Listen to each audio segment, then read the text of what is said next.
This game is not suitable for children or those who are easily disturbed. I sure hope there's audio for this game. Because that would kind of suck if there wasn't. Individuals suffering from anxiety or depression may not have a safe experience playing this game. For content warnings, please visit http://ddlc.moe. That's not a thing. But sure. By playing Doki Doki Literature Club, you agree that you are at least 13 years of age, and you consent to your exposure of highly disturbing content. This is just... Oh, there's sound. Good. Can I, like, do something here? There we go. Had that ruin everything? Probably. Oh, I wasn't supposed to see that. Let's see. Yeah, it looks like that fixed the problem it was having. Cool. Let's get that back up on top. And I suppose, click I agree. Alright. This is cool.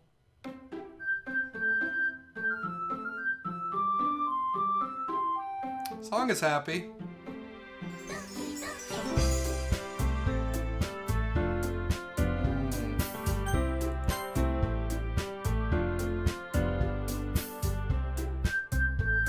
Cool. What the hell? Oh. No, let's not do that. Can we never do that again? Can we never do that again? Okay, that was... Okay, yeah, no, that's great. You opened up a help file. Let's not do that ever again. Let's just, Oh, enter my name. Well... Let's see.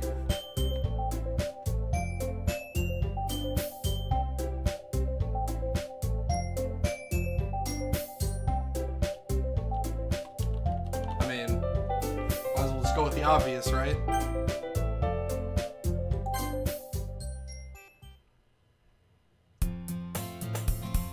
Hey! I see an annoying girl running toward me from the distance, waving her arms in the air like she's totally oblivious to any attention she might draw to herself. That girl is Sayori, my neighbor and good friend since we were children. You know, the kind of friend you never see yourself making today, but it just kind of works out because you've known each other for so long. One of them. We used to walk to school together on days like this, but starting around high school she would oversleep more and more frequently, and I would get tired of waiting up. But if she's going to chase after me like this, I almost feel better off running away. However, I just sigh and idle in front of the crosswalk and let Sayori catch up to me. I overslept again, but I caught you this time. Maybe, but only because I decided to stop and wait for you. Eh? You say that like you were thinking about ignoring me. That's mean, Ifter. Well, people stare at you for acting weird, and I don't want them to think we're a couple or something. Starting to regret naming this guy after myself. Or girl, I don't know what they are. Fine, fine. But you did wait for me after all. I guess you don't have it in you to be mean even if you want to. Whatever you say, Sayori. We cross the street together and make our way to school. As we draw near, the streets become increasingly speckled with other students making their daily commute. By the way, Ifter, have you decided on a club to join yet? Club? I told you already, I'm really not interested in joining any clubs. I haven't been looking either. Eh? That's not true. You told me you would join a club this year. Did I? I'm sure it's possible I did in one of our many conversations, or I kind of dismissively go along with whatever she's going on about. Sorry, checking something real quick.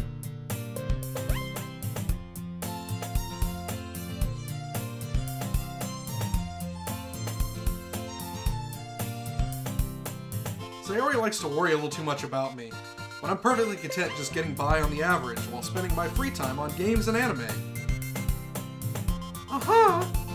I was talking about how I'm worried that you won't learn how to socialize or have any skills before college. I'm sure I'm going to keep doing this voice. Your happiness is really important to me, you know. And I know you're happy now, but I'd die at the thought of you becoming a NEET in a few years, because you're not used to the real world. You trust me, right? Don't make me keep worrying about you. Alright, anime girl, sure. I'll look at a few clubs if it makes you happy. No promises, though. Will you at least promise me you'll try a little? Yeah, I guess I'll promise you that. Yay! Why do I let myself get lectured by such a carefree girl? More than that, I'm surprised I even let myself relate to her. I guess seeing her worry so much about me makes me want to ease her mind at least a little bit, even if she does exaggerate everything inside of her head. This school day is as ordinary as ever, and it's over before I know it. After I pack up my things, I stare blankly at the wall, looking for an ounce of motivation. Clubs. Sayori wants me to check out some clubs. I guess I have no choice but to start with the anime club. Or is that because it's alphabetical? And I'm sure something was before anime. Hello? Sayori? Sayori must have come into the classroom while I was spacing out. I look around and realize that I'm the only one left in the classroom. I thought I'd catch you coming out of the classroom, but I saw you just sitting here and spacing out, so I came in. Honestly, you're even worse than me sometimes. I'm impressed. You really don't need to wait up for me if it's gonna make you late to your own club. Well, I thought you might need some encouragement, so I thought, you know. Know what? Well, that you could come to my club. Sayori. Yeah? There is no way I'm going to your club. Eh? Meanie? Sayori is vice president of the literature club. Not that I was ever aware that she had any interest in literature. In fact, I'm 99% sure she only did it because she thought it would be fun to help start a new club.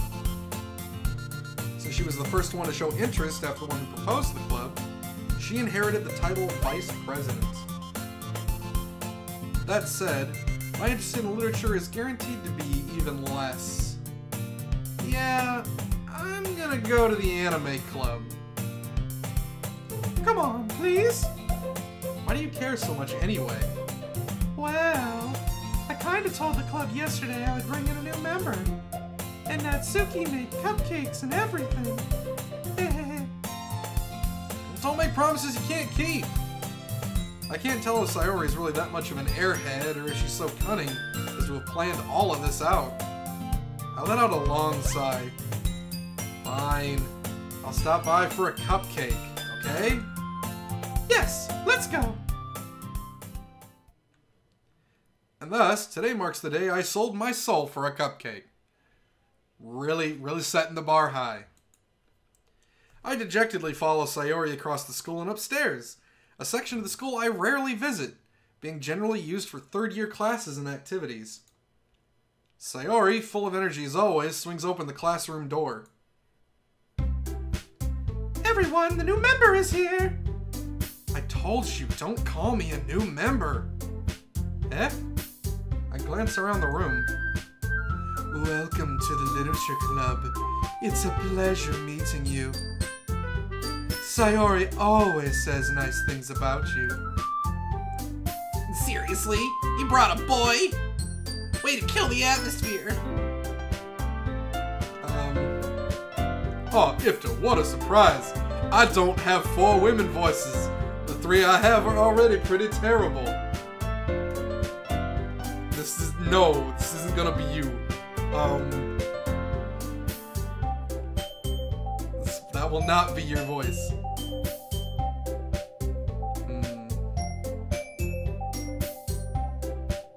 Oh, Ifter, what a surprise. That's worse. We're going with it, though. Welcome to the club. All words escape me in this situation. This club is full of incredibly cute girls, all with terrible voices. What are you looking at? If you want to say something, say it. Sorry. Natsuki. Hmm. The girl with the sour attitude, whose name is apparently Natsuki, is one I don't recognize. Her small figure makes me think she's probably a first year. She's also the one who made cupcakes, according to Sayori.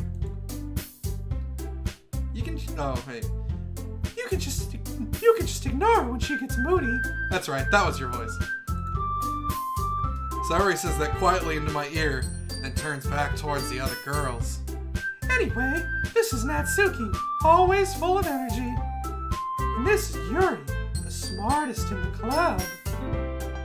Don't say things like that. Yuri, who appears comparably more mature and timid, seems to have a hard time keeping up with people like Sayori and Natsuki. Yeah, well, it's nice to meet both of you. And it sounds like you already know Monica, or Monica, is that right? That's right. It's great to see you again, Ifter. Oh man, why did I make the one that knows me have such an awkward country bumpkin voice? Monica smiles sweetly. We do know each other. Well, we rarely talked, but we were in the same class last year. Monica was probably the most popular girl in class. She's smart, beautiful, athletic. Basically, completely out of my league. So having her smile at me so genuinely feels a little... you too, Monica. Come sit down, Ifter. We made room for you at the table, so you can sit next to me or Monica. I'll get the cupcakes. Hey, I made them. I'll get them. Sorry, I got a little too excited. Then how about I make some tea as well? The girls have a few desks arranged to form a table. As Sayori mentioned, it's been widened, so there is one space next to Monica and one space next to Sayori. Natsuki and Yuri walk over to the corner of the room, where Natsuki grabs a wrapped tray and Yuri opens the closet. Still feeling awkward, I take a seat next to Sayori. Natsuki proudly marches back to the table, tray in hand. Okay, are you ready? Ta-da! Whoa! Natsuki lifts the foil off the tray to reveal a dozen white, fluffy cupcakes decorated to look like little cats. The whiskers are drawn with icing, and little pieces of chocolate were used to make the ears. So cute! I had no idea you were so good at baking, Natsuki. Well, you know. Just hurry and take one. Sayori grabs one first, then Monica. I follow. It's delicious! Sayori talks with her mouth full and has already managed to eat icing on her face. I turn the cupcake around with my fingers, looking for the best angle to take a bite. Natsuki is quiet. I can't help but notice her sneaking glances in my direction. Is she waiting for me to take a bite? I finally bite down. The icing is sweet and full of flavor. I wonder if she made it herself. This is really good. Thank you, Natsuki. But why are you thanking me? It's not like I Haven't I heard this somewhere before? made them for you or anything. Eh? I thought you technically did. Sayori said... Well, maybe, but not for you know, you dummy. Alright. I give up on Natsuki's weird logic and dismiss the conversation. Yuri returns to the table, carrying a tea set. She carefully places a teacup in front of each of us before setting down the teapot next to the cupcake tray. You keep a whole tea set in this classroom? Don't worry, the teachers gave us permission. After all, doesn't a hot cup of tea help you enjoy a good book? I guess. Yeah, don't let yourself get intimidated. Yuri's just trying to impress you. Eh? That's not... Insulted, Yuri looks away. I meant that, you know. I believe you. Well, tea and reading might not be a pastime for me, but I at least enjoy tea. I'm glad. Yuri faintly smiles to herself in relief. Monica raises an eyebrow, then smiles at me. So, what made you consider the literature club? That got weird. I was afraid of this question. Something tells me I shouldn't tell Monica that I was practically dragged here by Sayori. Well, I haven't joined any clubs yet, and Sayori seemed really happy here, so... That's okay, don't be embarrassed. We'll make sure you feel right at home, okay? As president of the Literature Club, it's my duty to make the club fun and exciting for everyone. Monica, I'm surprised. How come you decided to start your own club? You'd probably be a board member for any of the major clubs. Weren't you a leader of the debate club last year? Well, you know. To be honest, I can't stand all the politics around the major clubs. It feels like nothing but arguing about the budget and publicity about how to prepare for events. I'd much rather take something I personally enjoy and make something special out of it. Well, that's nice. And if it encourages others to get into literature, then I'm fulfilling that dream. Monica really is... Oh, wait, no. Monica really is a great leader. Yuri also nods in agreement. Oh, then I'm surprised there aren't more people in the club yet. Must be hard to start a new club. You could put it that way. Or you could put it as we sacrifice everyone who shows up. Not many people are very interested in putting out all the effort to start something brand new. Especially when it's something that doesn't grab your attention, like literature. You have to work hard to convince people that you're both fun and worthwhile. But it makes school events like the festival that much more important. I'm confident that we can all really grow this club before we graduate. Right, everyone? Yeah. We'll do our best. You know it. Everyone enthusiastically agrees. I don't want to be here anymore. I really don't. Can I leave? Such different girls, all interested in the same goal. Monica must have worked really hard just to find these three. Maybe that's why they were all so delighted by the idea of a new member joining. Though I still don't really know if I can keep up with their level of enthusiasm about literature. So, Ifter, what kind of things do you like to read? Still really starting to regret naming him me. Well, considering how little I've read these past few years, I don't really have a good way of answering that. Oh! The chat wasn't up there, the little bureau list wasn't updating. How's it going, Dance? This is Doki Doki Literature Club. It's supposed to be a horror game. I mean, it's pretty horrifying so far. Considering how little I've read these past few years, yeah, I already read that. Manga. I mutter quietly to myself, half joking. Natsuki's head suddenly perks up. It looks like she wants to say something, but she keeps quiet. No, not much of a reader, I guess. Well, that can change. What am I saying? I spoke without thinking after seeing Yuri's sad smile. Yeah, I'm already horrified too. Anyway, what about you, Yuri? Well, let's see.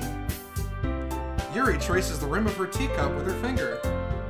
My favorites are usually novels that build deep and complex fantasy worlds. The level of creativity and craftsmanship behind them is amazing to me. And telling a good story in such a foreign world is equally impressive. Okay, better answer than I gave. Yuri goes on, clearly passionate about her reading. She seems so reserved and timid since the moment I walked in. But it's obvious by the way her eyes light up that she finds her comfort in the world of books, not people. But you know, I like a lot of things. Where is this going? Stories with deep psychological elements usually immerse me as well. Isn't it amazing how a writer can so deliberately take advantage of your own lack of imagination to completely throw you for a loop? That seemed on the nose a little bit. Anyway, I've been reading a lot of horror lately. I read a horror book once. Great.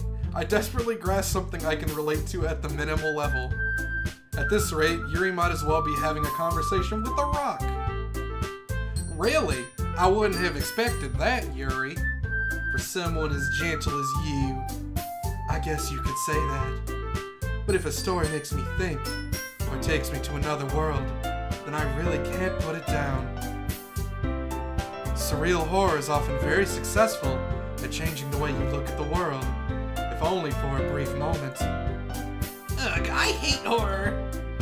Oh, why is that? Well, I just... Natsuki's eyes dart over to me for a split second. Could she just leave? Never mind. Well, that's right. You usually like to write about cute things, don't you, Natsuki? What? What gives you that idea? You left a piece of scrap paper behind last club meeting. It looked like you were working on a poem called... Don't say it out loud! And give that back! Oh, fine, fine. Your cupcakes, your poems. Everything you do is just as cute as you are. Sayori sidles up behind Natsuki, puts her hand on her shoulders. I'm not cute! Natsuki, you write your own poems? Well, I guess sometimes. Why do you care? I think that's impressive. Why don't you share them sometime? Yeah, sidles. No! Natsuki averts her eyes. You wouldn't like them. Not a very confident writer yet? I understand how Natsuki feels. Sharing that level of writing takes more than just confidence. The truest form of writing is writing to oneself. You're not wrong. You must be willing to open up to your readers, exposing your vulnerabilities, and showing even the deepest reaches of your heart. What is this game? What is this? Do you have writing experience too, Yuri? Maybe if you share some of your work, you can set an example and help Natsuki feel comfortable enough to share hers. That's a no. I guess it's the same for Yuri. Aw, I wanted to read everyone's poems. We all sit in silence for a moment. Okay, I have an idea, everyone. Natsuki and Yuri look quizzically at Monica. Let's all go home and write a poem of our own. Then, next time we meet, we'll all share them with each other. That way, everyone is even. Yeah, let's do it. Plus, now that we have a new member, I think it will help us all get a little more comfortable with each other. Strengthen the bond of the club. Oh, that would be great. I hope I get to write my own poem. Oh, isn't that right, Ifter? Monica smiles warmly at me once again. Hold on, there's still one problem. And what's that? Now that we're back to the original topic of me joining the club, I bluntly come forth with what's been on my mind the entire time. I never said I would join the club. Oh, bad move. No, bad move, buddy. Sayori may have convinced me to stop by, but I never made any decision. I still have other clubs to look at, and, I lose my train of thought. All four girls stare back at me with dejected eyes. But... I'm sorry, I thought... Ifter. You all... I'm defenseless against these girls. How am I supposed to make a clear-headed decision when it's like this? That is, if writing poems is the price I need to pay in order to spend every day with these beautiful girls. Okay. Sure, buddy. Right. Okay, I've decided then. I'll join the literature club.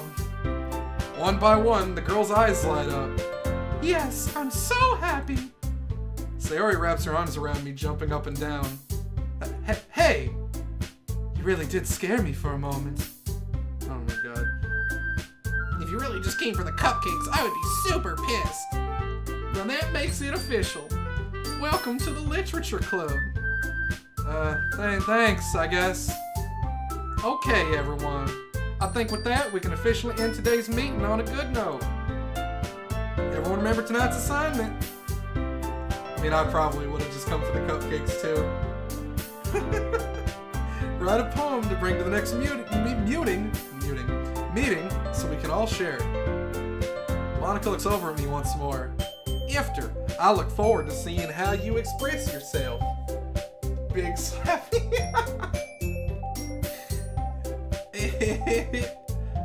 Yeah. Can I really impress the class star Monica with my mediocre writing skills? I already feel the anxiety. I can't word right now. Anxiety welling up inside me. Meanwhile, the girls continue to chit-chat as Yuri and Natsuki clean up their food. Hey, Ifter, since we're already here, do you want to walk home together? That's right. Sayori and I never walk home together anymore because she's always stayed after school for clubs. Sure. Might as well. Yay! With that, the two of us depart the club room and make our way home.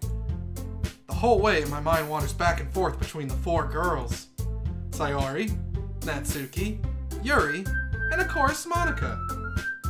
Will I really be happy spending every day after school in a literature club? Perhaps I'll have the chance to grow closer to one of these girls. Probably not, though. Alright, I'll just need to make the most of my circumstances, and I'm sure good fortune will find me. And I guess that starts with writing a poem tonight. Yes, poem time, come on. Yes! Yes! I get to write my own poem! Pick words you think your favorite club member will like. Something good might happen with whoever likes your poem the most. Whoa. Wait. Do I just pick 20 words? Alright, well, let's see. And there's some awful words in here. Man. Let's see. Let's go with... I mean, it is better than nothing. Let's go frightening. Let's see. Gotta put hope in there. Uncanny hair. Am I just putting the words together? Yeah, suicide. Hold up now. Let's put hair. Sure. Doki Doki's the name of the game. Gotta put that.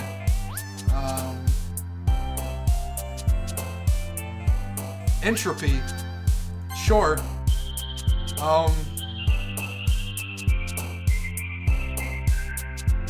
We're gonna go. Let's go with jump.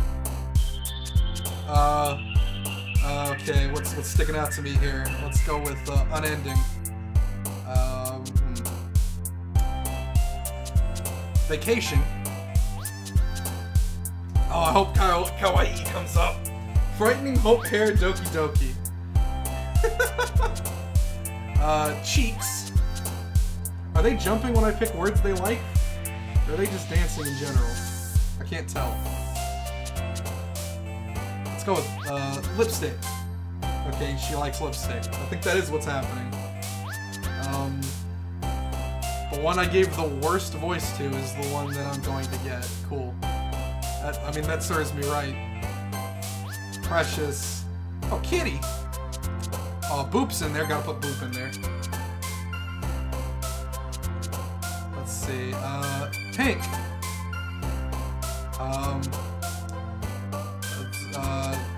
Aura. Extreme. Feather.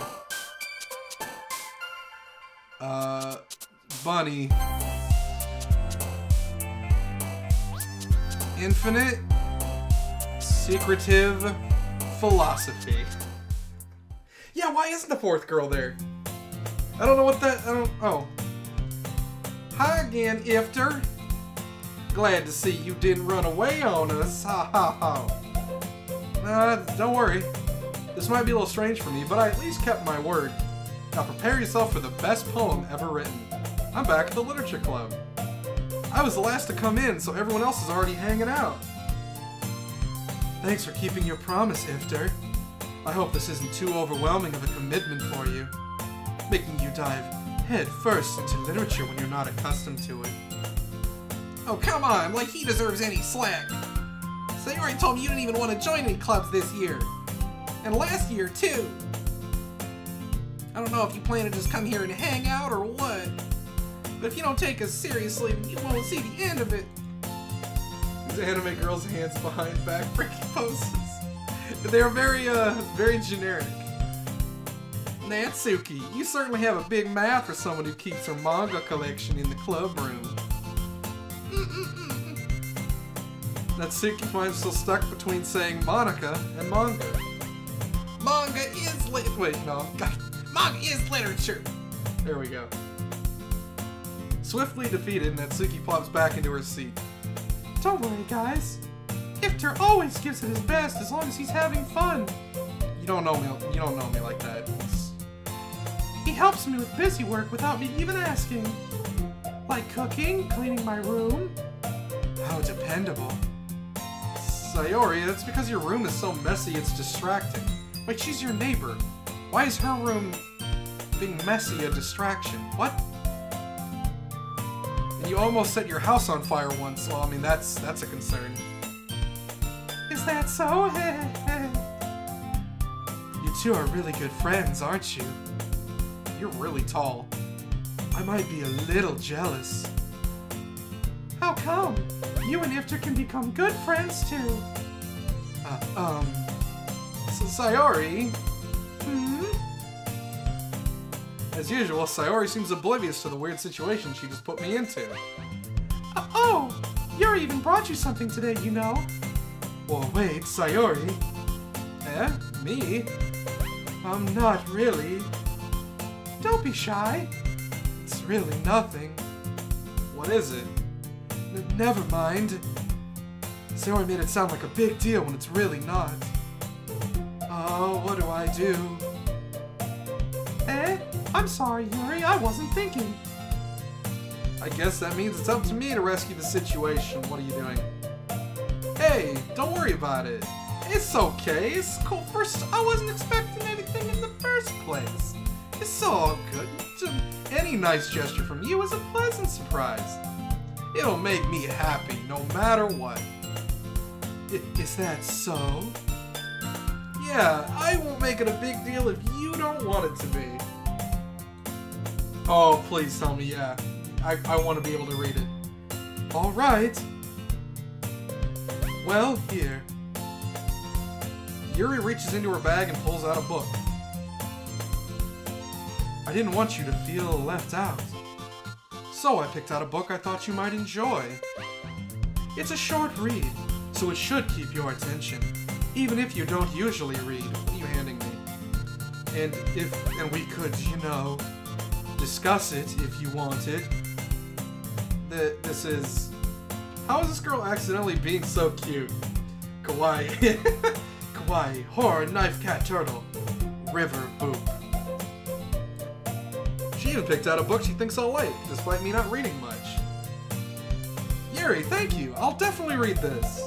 I enthusiastically take the book. Phew. Well, you can read it at your own pace. I look forward to hearing what you think. Now that everyone else is settled in, I expected Monica to kick off some scheduled activities for the club. Poems. Doesn't seem to be the case. Poems. Sayori and Monica are having a cheery conversation in the corner. Yuri's face is already buried in a book. I can't help but notice her intense expression, like she was waiting for this chance. Meanwhile, Natsuki is rummaging around in the closet.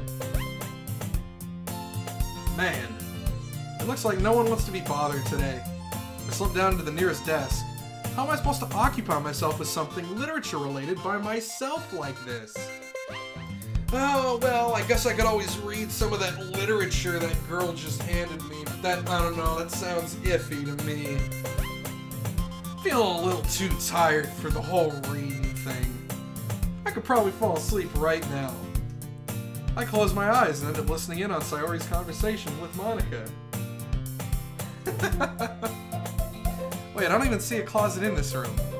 Oh, I know. On the right. I guess that's what they're referring to? We're probably gonna seem really lame compared to all the other clubs, though. Well, we can't give the festival. Wait, there's a festival. The festival is our chance to show everyone what literature is all about. The problem is that the idea of a literature club sounds too dense and intellectual. Probably because it is. But it's not like that at all, you know?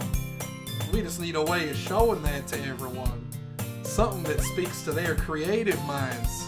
Probably like those poems we all wrote. I know, right? That doesn't solve the problem, though. Yeah, what do you mean? Even if we come up with the most fun thing ever, no one will come in the first place if it's a literature event. So it's more important to figure out how to get people to show up in the first place, you know? And after they come, we can do the thing to speak to their creative minds. What's this? Sayori is taking this really seriously. It's rare to hear her deliberating like this. Oh, that's a good point. In that case, do you think food will do the trick? What kind? Oh, well, I guess we could. Cupcakes! Yeah, good thinking. Natsuki would love to do that. Ah, you're right. Natsuki makes the best cupcakes. Man, you're really typecasting this poor girl. She's got nothing more than manga and cupcakes. I think it is required to have a bow. Wait, does Purple Girl have a bow in her hair? Yuri? I think she does too. That works out perfectly. I mean, obviously my character has to have a bow. That goes without saying. They're just copying me. That wasn't why you suggested it? Cupcakes speak to my creative tummy. I mean, a hair clip is like a lazy bow, if we're being honest. Cupcakes it is, then. I'm hungry. Anyway, we still need to work out the details of the event itself. I found myself smiling. In the end, Sayori is still her usual self. But therein lies the unexpected reason I admire her. Unlike me, who has trouble finding any motivation at all, Sayori can put her mind to things and make them come to life. I suppose that's why I end up letting her get on my case about things. I can't help but wonder what it would be like to see the world through her eyes. Okay, you look close. Like, back up. Back up. Wah! I opened my eyes to find Sayori's face filling my vision. Her really close, pixelated face. I nearly fall out of my chair. Sorry. Wait. Actually, I'm not sorry at all. It's your fault for sleeping like that. This isn't the napping club. Oh, I made a funny. Does our school have a napping club? You're staying up late again, aren't you? Now that you're in a club, you're gonna have less time for anime, you know. You'll need to get used to it. Don't say that so loud. I glance over my shoulder to see if Monica overheard. It's true, though. Yeah, I know. Yeah, napping club would have been great. You're always looking out for me, Sayori. It's what I do best. That's a problem. What about you? You look out for me better than you look out for yourself. You're still oversleeping every day, aren't you? Eh? Not every day. That's not very convincing. How many days this past week have you gotten up on time? It's a secret. I knew it. Come on. At least give me the benefit of the doubt. I can't even do that. Look, Sayori, it's written all over you. Eh? Sayori glances around at herself. How is it written all over me? Oh my god. Yeah, I know, like, getting up on time sucks. Who wants to do that? Nobody. You're clearly in a rush this morning. Look, your hair is sticking out all around here, in the vague area that I can't show because I don't have a hand. Oh! No. I run my fingertips down the side of Sayori's hair trying to straighten it out. Now, There was nothing adult about this game other than it was a horror game, so... Man, you really need a brush for this. I'm gonna meet you in the pit for taking that so lit. Oh my god. No! No, not the puns! My hair is just really hard to get right. No more puns. I won't fall for that. There's more than just your hair. What are you doing? No. Look, your bow isn't straight. What are you doing, me? In-game me? And there's a toothpaste stain on your collar right here. I try to wipe off the stain with my finger. But nobody would ever notice that. Of course they would. Nobody's gonna tell you about it because they don't want to embarrass you. But I did. Fortunately, I don't care about that. Hey, you meanie. And you don't even keep your blazer buttoned up. Yo, man, calm down a little bit. Seriously, Sayori. Why do you think you don't have a boyfriend? Man, you're just coming out with the hard punches, aren't you? Eh? That's super mean. I mean, you're not wrong. It's pretty mean. Sorry, but you'll thank me later. I don't think so. I start to button her blazer from the bottom. What are you doing? Once you see how much better it looks, you'll change your mind. Oh, no, no. Mm-mm. No. Mm-mm. Not feeling this.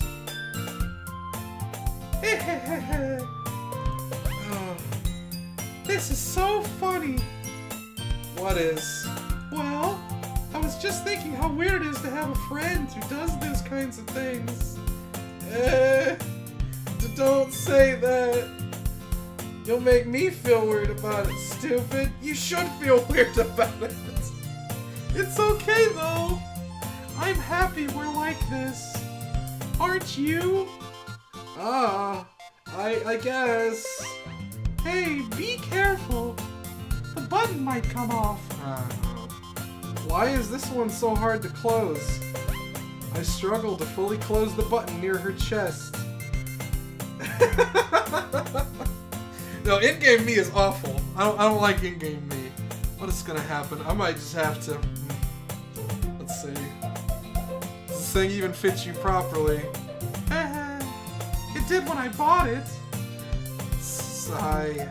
If you ever buttoned it, you would have noticed sooner that it doesn't fit you anymore. What are you smiling about? Oh my god. It means my boobs got bigger again, I guess. Don't say that out. What? Anyway, you look much better now, so, why does it feel strange to see Sayori's blazer buttoned up like that? But it's so stuffy. Ooh. It's not worth it at all. Sayori hastily unbuttons her blazer once more. That was super necessary, thanks, game. Phew, that's so much better. Sayori puts her arms out and twirls around. So if I keep it unbuttoned, then I won't get a boyfriend, right? What kind of logic is that? And why are you saying that like it's a good thing? Because if I had a boyfriend, then he wouldn't even let you do things like this. And you take care of me better than anyone else would anyway. So that's why I'm keeping it unbuttoned, and that's my story, and I'm sticking to it. Stop saying all these embarrassing things. Eh? I didn't say anything embarrassing. Jeez. Well, anyway, just focus on trying to wake up a little earlier. Is this because of the poem I wrote? Is that why I'm getting stuck with her? Only if you focus on going to bed earlier. Fine, fine. I mean, it's a deal. I guess we really are better at taking care of each other than we are at taking care of ourselves. It says like one. I mean, it is a free-to-play game, so I think it probably is a one soundtrack. Yeah, I guess so, huh? So maybe you should come wake me up in the morning. You're doing it again, Sayori. Aw, but I was joking that time. Man, it's impossible to tell with you sometimes. Okay, everyone. Oh wait, no. Okay, everyone. Yeah, it's a free-to-play game. Eh? Monica suddenly calls out, "Why don't we share the poems we wrote now?" Yes! Please. Yay! Ifter, I can't wait to read yours. Yeah, actually, same. And I mean that. I fail to sound enthusiastic, but Sayori still trots away to retrieve her poem. By the way, did you remember to write a poem last night? Yeah, I did.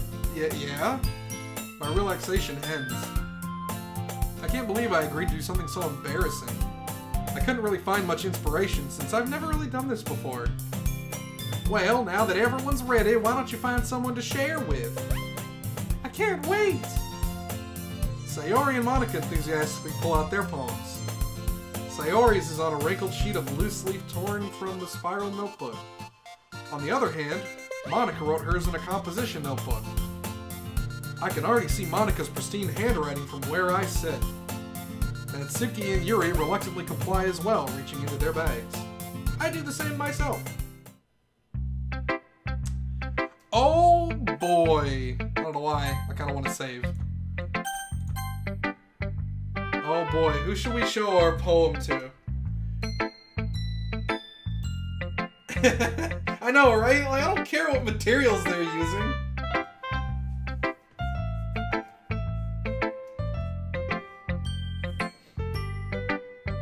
You feeling Yuri? Alright. Let's go see Yuri. Yuri seems the most experienced, so I should start with her.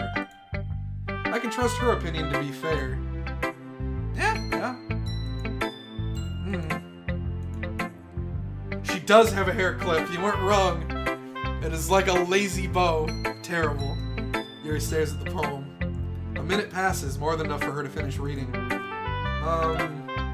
Oh, sorry. I forgot to start speaking. It's fine, don't force yourself. I'm not. I just need to put my thoughts into words. Hold on. Okay. This is your first time writing a poem, right? Easy now. Be nice. Yeah? Why do you ask? Oh, I'm just making sure before I slam this shit into the ground. I guessed that it might be after reading through it. So it's that bad, huh? Putting random words together doesn't make a poem, huh? Okay. No. Did I just raise my voice? Oh, I'm so sorry. Yuri buries her face in her hands. Couldn't help but notice it's been several minutes and we really haven't gotten anywhere. It might take Yuri a while to get used to new people. It's fine, I really didn't notice. What were you saying? Right, it's just that there are specific writing habits that are usually typical of new writers. And having been through that myself, I kind of learned to pick up on them. I think the most noticeable thing I recognize in new writers is they try to make their style very deliberate. Right? In other words, they tend to pick a writing style separate from the topic matter, and they form-fit the two together. I mean, I really just picked random words and shoved them onto a piece of paper. You're giving me way too much credit here. The end result is that both the style and the expressiveness are weakened. Once Yuri finds her train of thought, it's as if her demeanor totally changes. Her stammering is completely gone, and she sounds like an expert. Of course, that's not something you can be blamed for. There's so many different skills and techniques that go into writing even a single poem. Not just finding them and building them, but getting them to work together is probably the most challenging part. It might take you some time, but it all comes with practice and learning by example and trying new things. I also hope that everyone else in the club gives you valuable feedback. Natsuki can be a little biased, though. Towards what? Biased how? Well, never mind. I shouldn't be talking about people like that. Cool, that helps. Sorry. It's fine. I'm not sure if Yuri is apologizing to herself, to me, or to Natsuki. Do you mind if I read your poem now? Oh, please do. I'd love to share my thought process behind it. Right? Yuri smiles dreamily as if that's a rare opportunity for her. Which itself is kind of funny. After all, isn't this supposed to be a literature club? Oh, good God, your handwriting is actually really good. Ghost under the light. That's right, she likes spooky things, doesn't she? Okay. The tendrils of my hair... Oh wait, I gotta do it in her voice. The tendrils of my hair illuminate beneath the amber glow, bathing. It must be this one. The last remaining streetlight to have withstood the test of time. The last yet to be replaced by the sickening blue-green hue of the future. I bathe. Calm, breathing air of the present, but living in the past. The light flickers. I flicker back. It's just right. Never mind.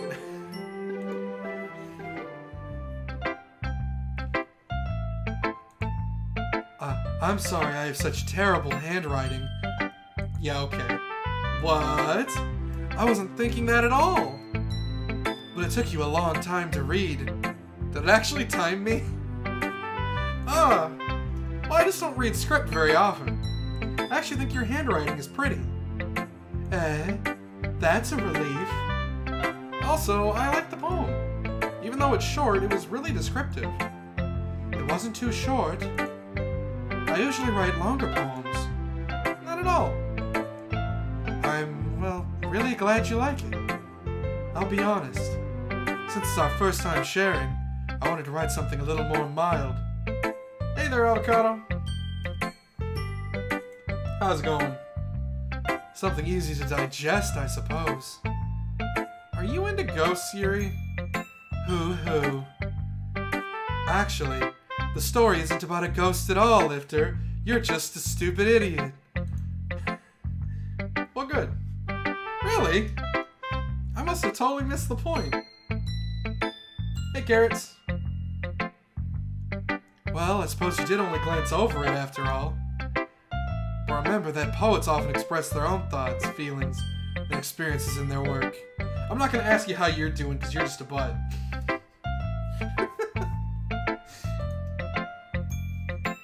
They usually do more than tell a simple story or paint a picture. In this case, perhaps the subject of the poem is only being symbolically compared to a ghost. Lingering in her last remaining place of comfort, unable to let go of the past. And soon to be left with nothing. I completely missed all this deep talk she's doing. That's a lot more solemn putting it that way. I hadn't even thought of that. That's impressive. Oh, it's nothing, really. Well, it makes me happy that you think that. Just remember that it won't be long before you pick up on these things too. Oh, don't you be sad now. Maybe you're right. I guess I'll have to keep trying. I'm counting on you. Do you? Do you love my acting choices? Oh man, you're gonna regret saying that very shortly.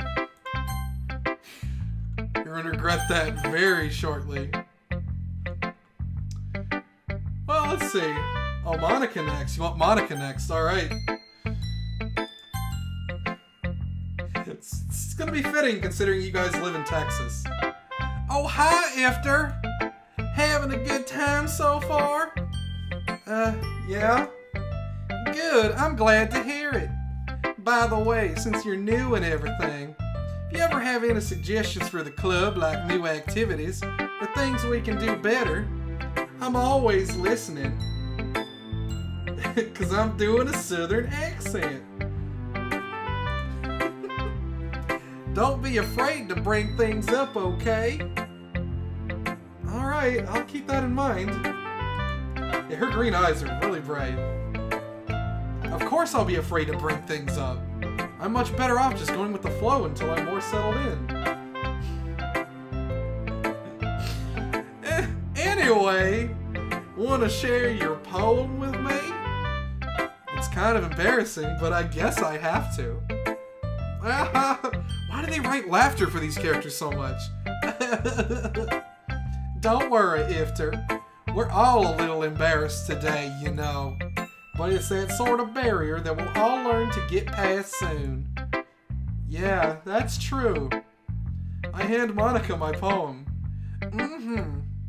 I like this one. It makes me think of something Sayori would like. Is that so? You and Sayori are really good friends, right? I wouldn't be surprised if you had those sorts of things in common. I know, they don't show me my poem. It sucks. Well, we may be good friends, but Sayori and I are actually really different. Well, that may be the case, but maybe there are also some similarities that you wouldn't expect. The way she talks about you, it sounds like the two of you really care about each other's well-being. Even if you show it in different ways, it ends up being more similar than you'd think. So I think that's the kind of vibe I get when reading your poem. Oh yeah, you're right, laughter was supposedly how girls are supposed to show that. I don't know. I'd be more creeped out by somebody who just laughs to statements I make. You sure you're not reading into it too much? God dang it. Speak of the devil. I could be. Wink, nudge, nudge. Oh gosh, I sound like Yuri. You really don't. But in any case, Sayori's writing has a kind of gentle feel to it. I can tell that she likes exploring with emotions like happiness and sadness. 'Cause all Southerners do goofy laughs, come on.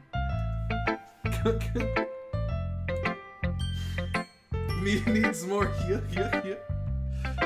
Who knew that someone so happy would enjoy sad things too?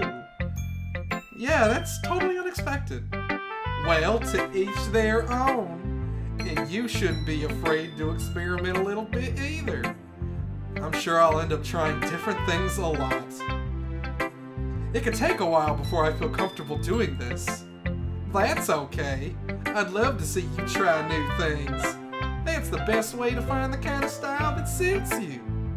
Everyone else might be a little biased toward their own kinds of styles, but I always help you find what suits you the most.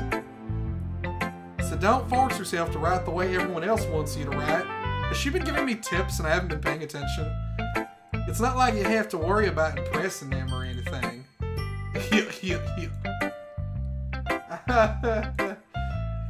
Anyway, do you want to read my poem now? Don't worry, I'm not very good. You sound pretty confident for someone who claims to not be very good. I have not been paying attention to any of the things she's been saying. Well, that's because I have to sound confident. It don't mean I always feel that way, you know. I see. Well, let's read it then. I think she's just going to sacrifice me to an elder guide. Wow, it's a longer poem. Hole in wall. It couldn't have been me. See the direction the spackle protrudes? A noisy neighbor, an angry boyfriend? I'll never know. I wasn't home. I peer inside for a clue. No, I can't see. I reel blind like a film left out in the sun. But it's too late. My retinas already scorched with a permanent copy of the meaningless image. It's just a little hole, wasn't too bright none. It was too deep, stretching forever into everything. A hole of infinite choices. I realize now that I wasn't looking in. I was looking out.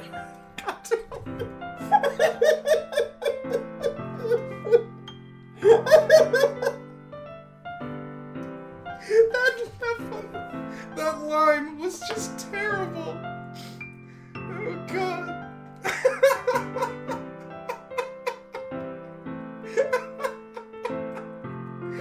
Oh man. Oh, and he on the other side was looking in. What do you think? Oh, it's very free form, if that's what you call it. I'm not really the right person to ask for feedback. It's okay. Oh wait, it's okay. Yeah, that kind of style has gotten pretty popular nowadays. That is, a lot of poems have been putting emphasis on the timing between words and lines. When performed out loud, it can be really powerful. What was the inspiration behind this one? Oh, well, I'm not sure if I know how to put it. And by that, I mean I just made shit up. I guess you could say I had some kind of epiphany recently. It's been influencing my poems a bit. An epiphany?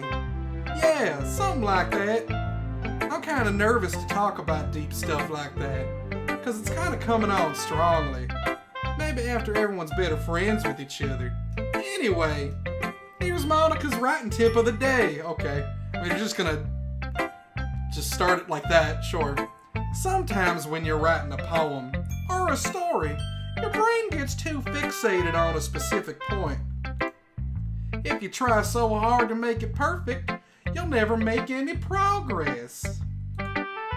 Just force yourself to get something down on paper and tidy it up later. That's actually she's actually giving very good advice. Another way to think about it is this. If you keep your pen in the same spot for too long, you'll just get a big dark puddle of ink. Is this like a learn how to write game? So just move your hand and go with the flow. That's my advice for today. Thanks for listening. Yes, she speak of the true. She Googled it the night before. Probably. Well, I don't want to talk to our friend, so, actually, let's leave it up to Avocado, because, I've let everyone else pick. Sayori is our childhood friend. Natsuki is a girl who, is short and likes manga.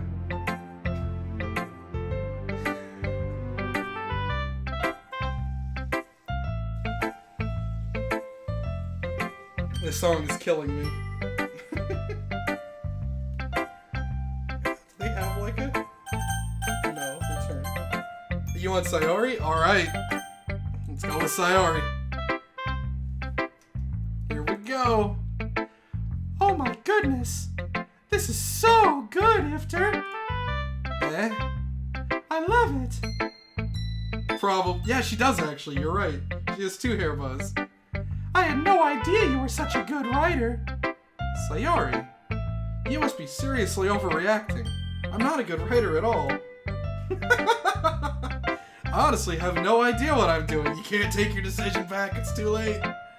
Well, maybe that's why. Because I have no idea what I like either. Ha ha ha ha! Jeez. Yuri's opinion was way more constructive than this. Maybe even Natsuki's. We didn't talk to Natsuki, so that's... Well, I guess you could put maybe there. What are you talking about? Oh. Are you sure you don't like it just because I wrote it? Eh? Well, I'm sure that's part of it. Pretty much. I'm a huge sucker. I think I understand you better than a lot of other people, you know. So when I read your poem, it's not just a poem. It's an Ifter poem. And that makes it feel extra special.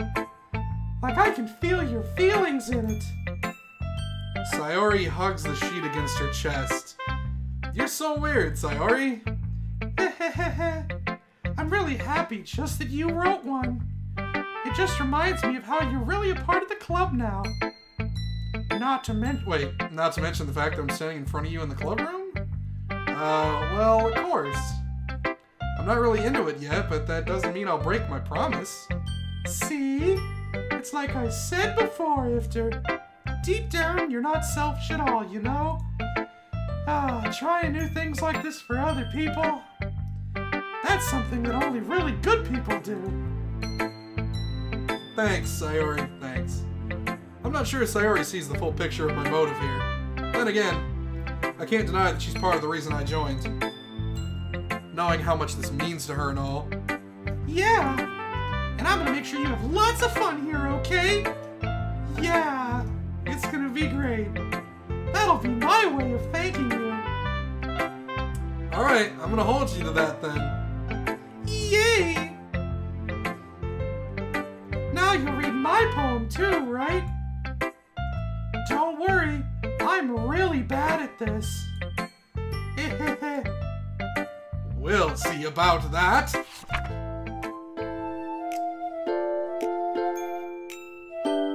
I like the song change.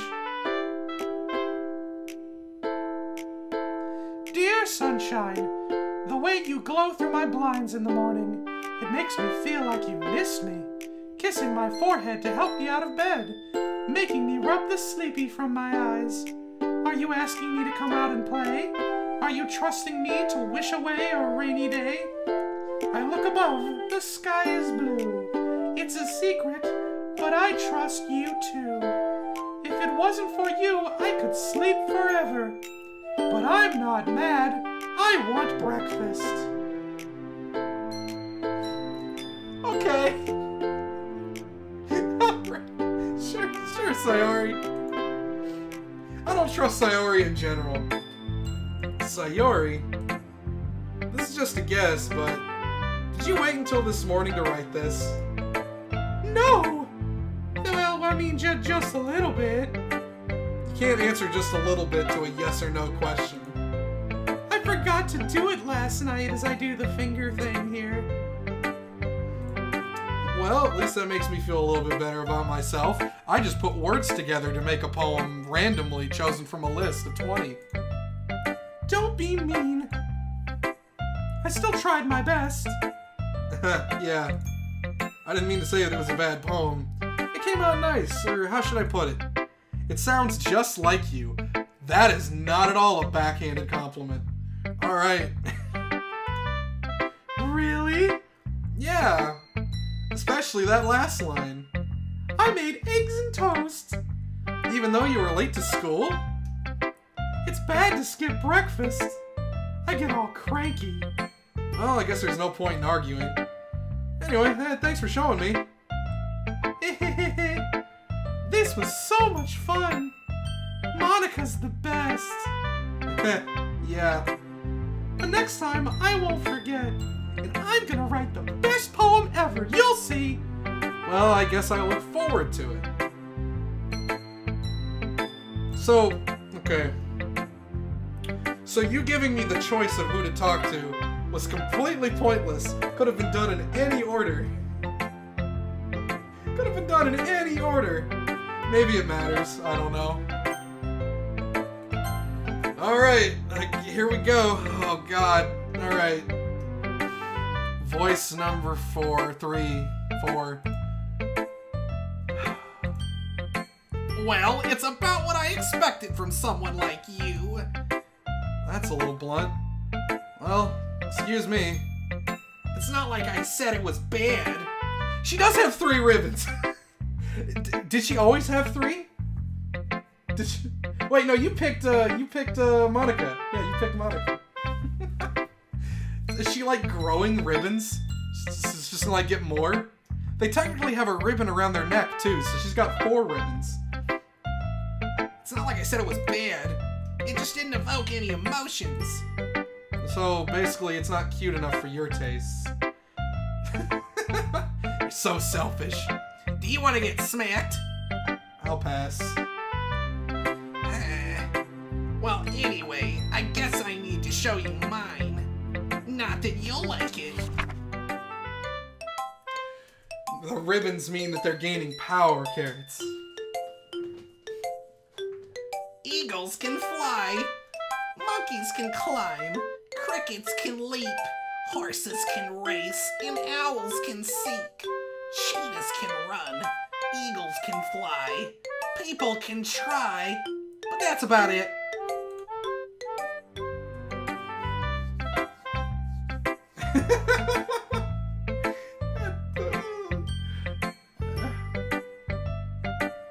She has 3 loves of her life.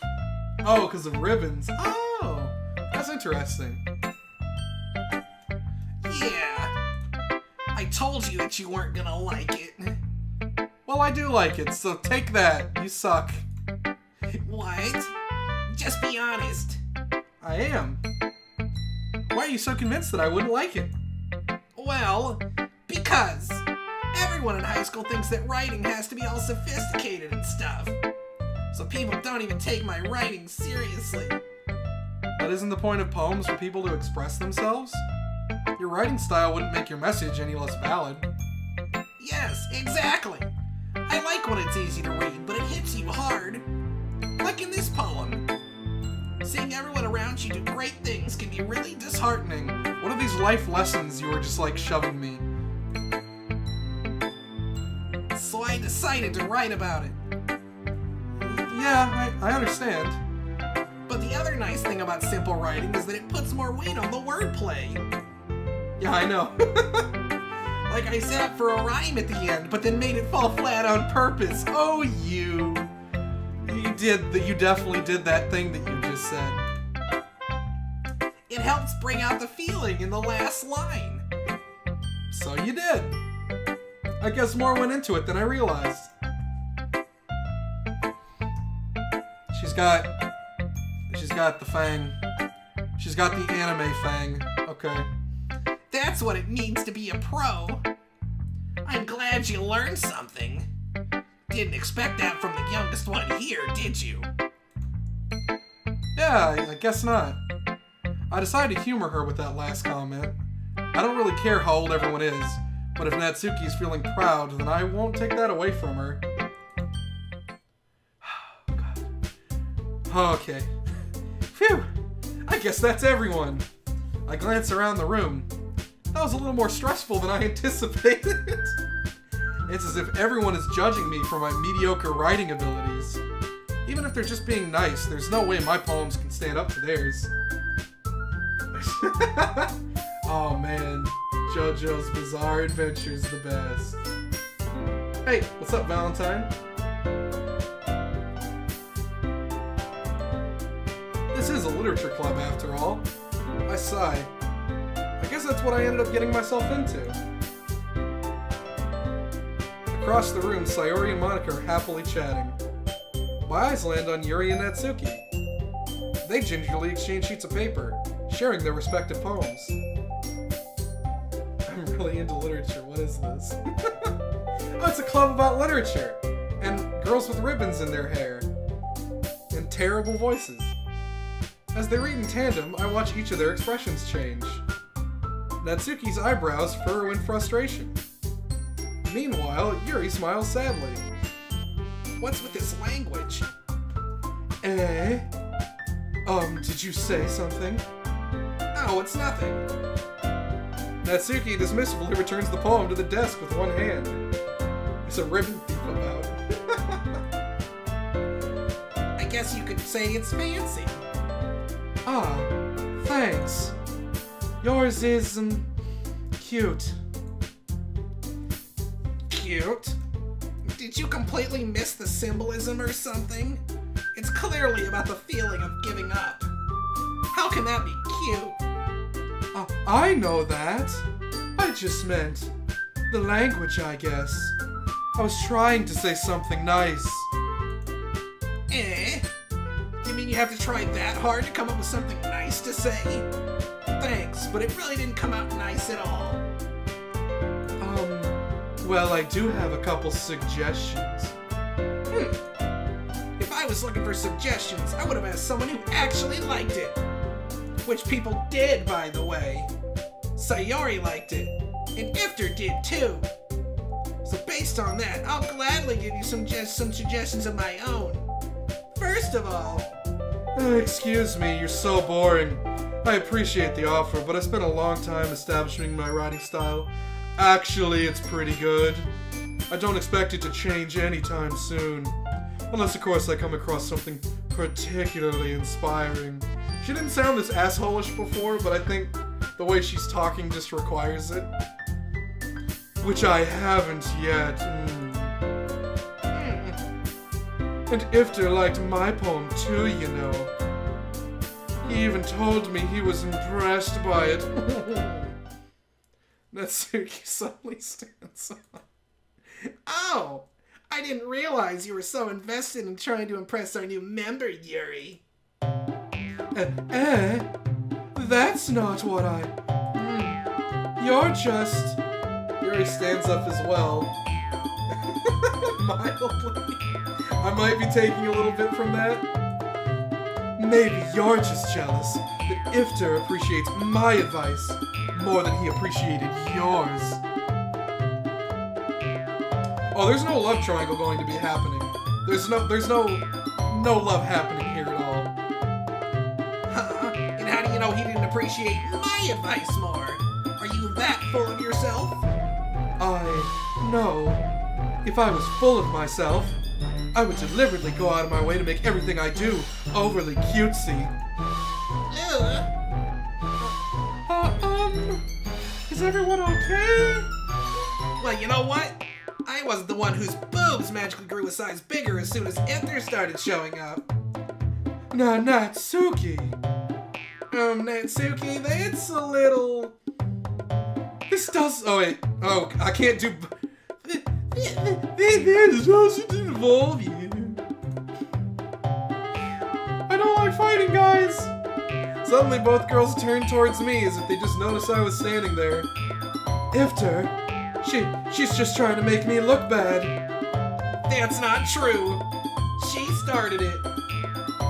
If she could get over herself and learn to appreciate that simple writing is more effective, then this wouldn't have happened in the first place. Oh, I'm not. But VODs are always a thing. What's the point in making your poems all convoluted for no reason? I was kind of getting southern for her too, which is not the point. The meaning should jump out at the reader, not force them to have to figure it out. Help me explain that to her, Ifter. Wait, there's a reason we have so many deep and expressive words in our language. It's the only way to convey complex feelings and meaning the most effectively. Avoiding them is not only unnecessarily limiting yourself, it's also a waste. So I seriously think this game is trying to teach me how to be a writer, as well as just being a weird anime game. let me tell you, boy, I tell you. Avoiding them is not... I already did that. You understand that, right, Ifter? All I understand is this is killing me. Please! I didn't notice that! Oh god, stop talking at the same time! Well...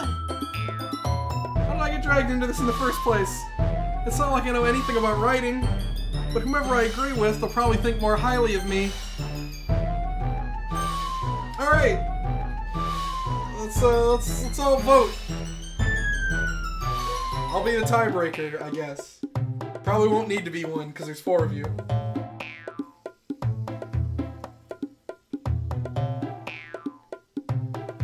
God, that mouth harpsichord.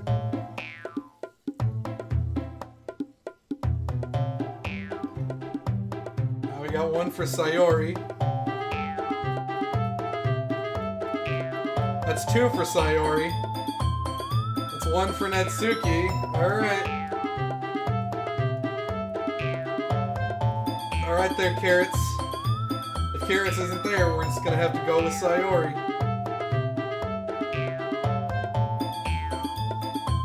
Oh, you're right. It's Natsuki. Oh, he's vacuuming? Oh, well, it's too late then. It's Sayori. Oh, you're back. You get to pick. Quickly. Pick one. There's 2 for Sayori and 1 for Natsuki.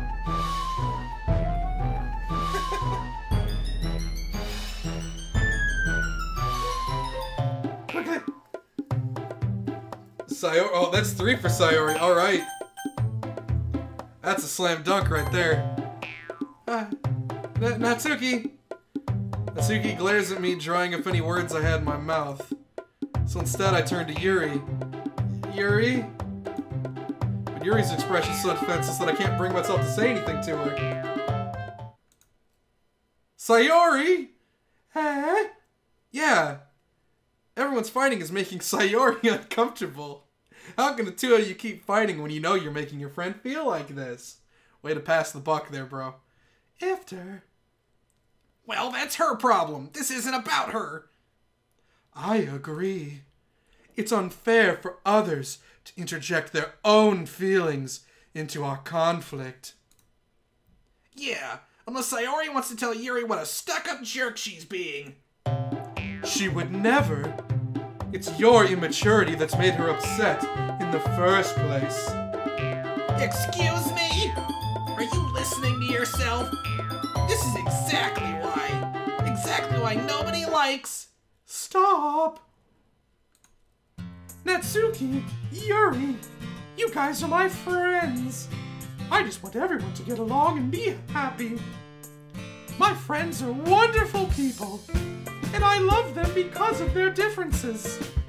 Natsuki's poems, they're amazing because they give you so many feelings with just a few words.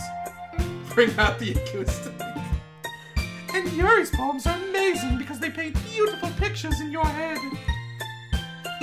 Everyone's so talented. So why are we fighting? Because... God damn it. Well... Also, Natsuki's cute, and there's nothing wrong with that. What is happening? And Yuri's boobs are the same as they always were, I can tell. Big, big and beautiful. How's it going, Clapstool?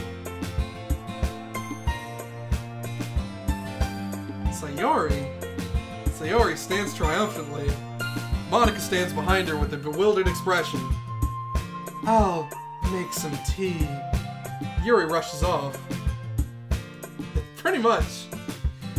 Natsuki sits down with a blank expression on her face, staring at nothing. So this is why Sayori is vice president. Because that's anime. I whisper to Monica. She nods in return. To be honest, I might come off as a good leader and I can organize things and such, but I'm not very good with people. I couldn't even bring myself to interject. As president, that's kind of embarrassing of me. No. It's not like I can blame you. Yeah, it's in school or in the entrance to our home. I wasn't able to say anything either. Well, I guess that just means Sayori is amazing in her own ways, isn't she? You could say that. She might be an airhead, but sometimes it's weirdly suspicious that she knows exactly what she's doing. Your shirt spoke to me. I could feel it. I see. Take good care of her, okay? I'd hate to see her get herself hurt. That makes two of us. You can count on me. Monica smiles sweetly at me, causing my stomach to knot. Such a genuine person really does make a good president, regardless of what she says. Yeah, here's his wife. If only I could get the chance to talk to her a little more. Okay, everyone.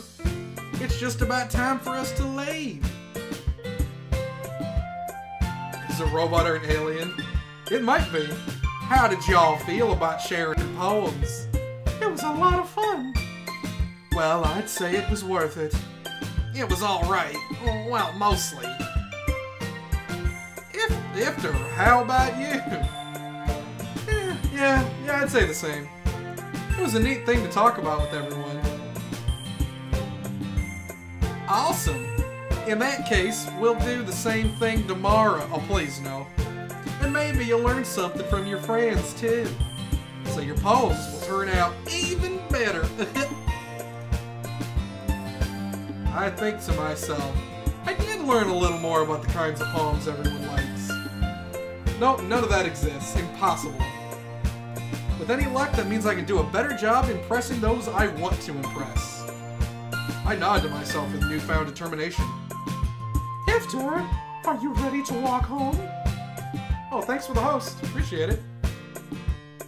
Sure, well, let's go. Sayori beams at me. It truly has been a while since Sayori and I have spent this much time together. I can't really say I'm not enjoying it either. Sayori? Oh, what happened earlier? What do you mean? You know, between Yuri and Natsuki. Does that kind of thing happen often? No. That's really the first time I've seen them fight like that. promise they're both wonderful people. You don't hate them, do you? No, I don't hate them. I just wanted your opinion, that's all. I can see why they'd make good friends with you. Phew. You know, Ifter, it's nice that I get to spend time with you in the club. But I think seeing you get along with everyone is what makes me the happiest. And I think everyone really likes you too. Right, we do need an egg counter. I think it would explode at some point, though. That's... Every day is going to be so much fun. Looks like Sayori still hasn't caught on to the kind of situation I'm in. Sure, being friends with everyone is nice, but does it really need to stop there? We'll just have to see what the future holds, Sayori. I pat Sayori on the shoulder. I said that more to myself than to her, but it's easy to use Sayori as an internal monologue sometimes. What? Okay! Yeah, let's do this. Poem. Yeah, poem writing time! Alright. Here we go with the beat. Time to make a poem because we got the beat going. What kind of poem are we gonna make?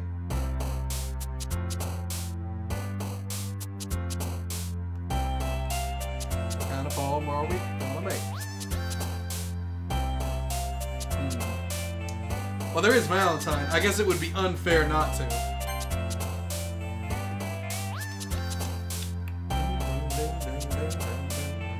Let's do... So we got Valentine, Tears,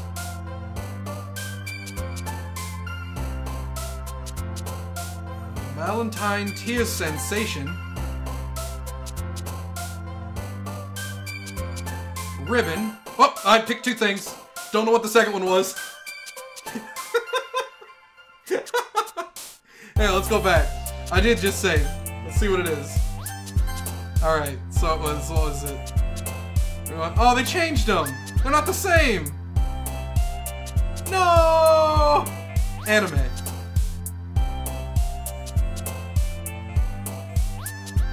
Anime. You want death? If death comes up, I'll pick it. I don't think they do. Puppy. Alright, we're going puppy. I mean, I'm assuming that's just what we're writing. Puppy nibble. Fireflies. Milk. No. Puppy nibble fireflies.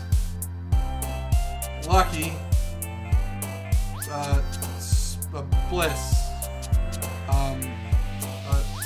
Silly.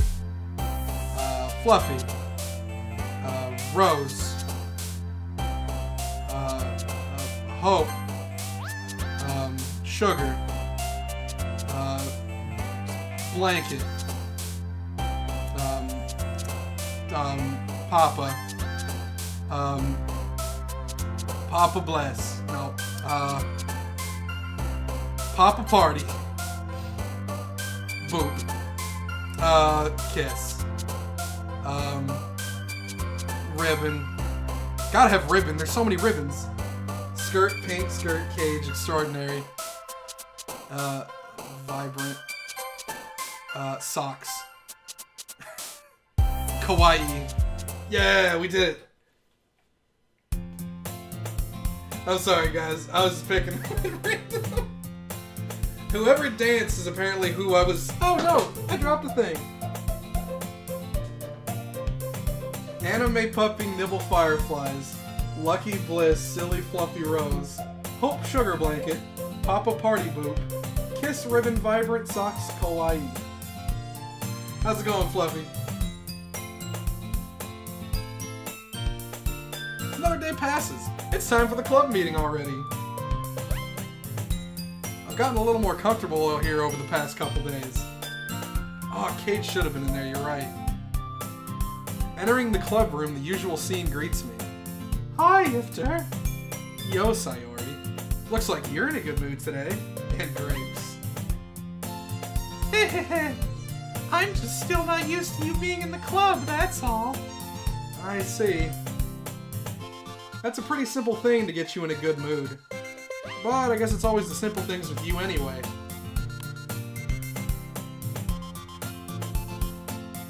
Speaking of which, I'm kind of hungry.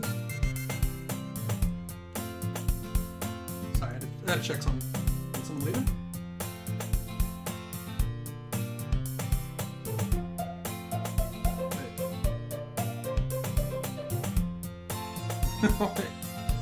Wait, oh, you're saying bye.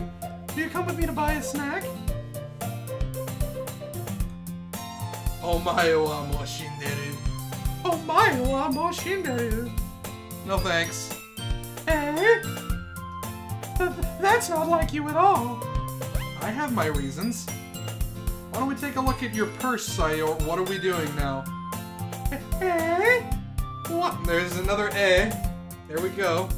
Why that all of a sudden? No reason, really. I just wanted to look at it. Sayori nervously retrieves her coin purse. She fumbles with the latch and gets it open. Nani? Sumi, excuse me. Oh, Nani the fuck? Oh. She fumbles with the latch and gets it open. I don't know. And she turns it upside down, lets the contents spill onto the desk. Oh, I don't know you. That's to my purse. Only 2 small coins fall out. I knew it. I can see right through you, Sayori. That's not fair. How did you even know? It's simple. If you had enough money in the first place, you would have brought a snack before coming to the classroom. Club room. So either you're not hungry and want an excuse to take a walk, or you plan to conveniently forget that you spent all your money so that I would lend you some. But there's one more thing. You're always hungry. And so that only leaves the one option. I feel like that needed Phoenix Wright music to that whole thing. Wow! I give up. Don't make me feel guilty.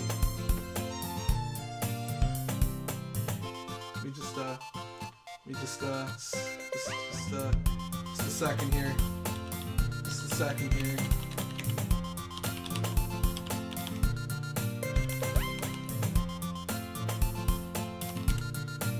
Let me see where's this guy get this song right here.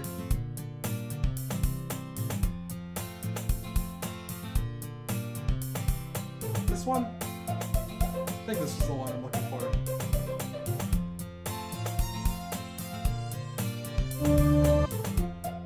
No, that's not what I'm looking for. Sit. Nah, whatever.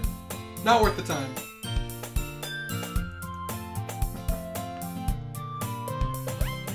I was trying to get some Phoenix Wright music, but it's not worth it. If you feel guilty, that means you deserve to feel guilty. Ha ha ha ha. Yuri suddenly giggles. Well, not the way I do it. Eh? God damn it, another eh. You guys got me noticing that now. This is bad. I didn't notice she was listening in. Her face is in her book as always. I wasn't listening or anything. It was just something in my book. Yuri! Tell Ifter to let me borrow some money. That's... Don't get me involved like that, Sayori. Besides, you should only buy what you can responsibly afford. And frankly, after pulling a mischievous little stunt like that, your suffering is fair enough retribution. Did I just... I didn't mean that. I got too absorbed into my book. Oh. I really like when you speak your mind, Yuri. It doesn't happen much, but it's a fun side of you. There's no way you could think that. You were right, though. I did something bad, and now I have to accept the revolution. What? What? Retribution. That! Still coming from you, Sayori. I guess there's a little devil inside of all of us, isn't there? Please, no. Don't let her fool you. Sayori knows exactly what she's doing. After all, she told you guys she was bringing me to the club before she even told me. But... You wouldn't have come if it weren't for the cupcakes. Damn. Can't be doing that, Aster. That ain't cool.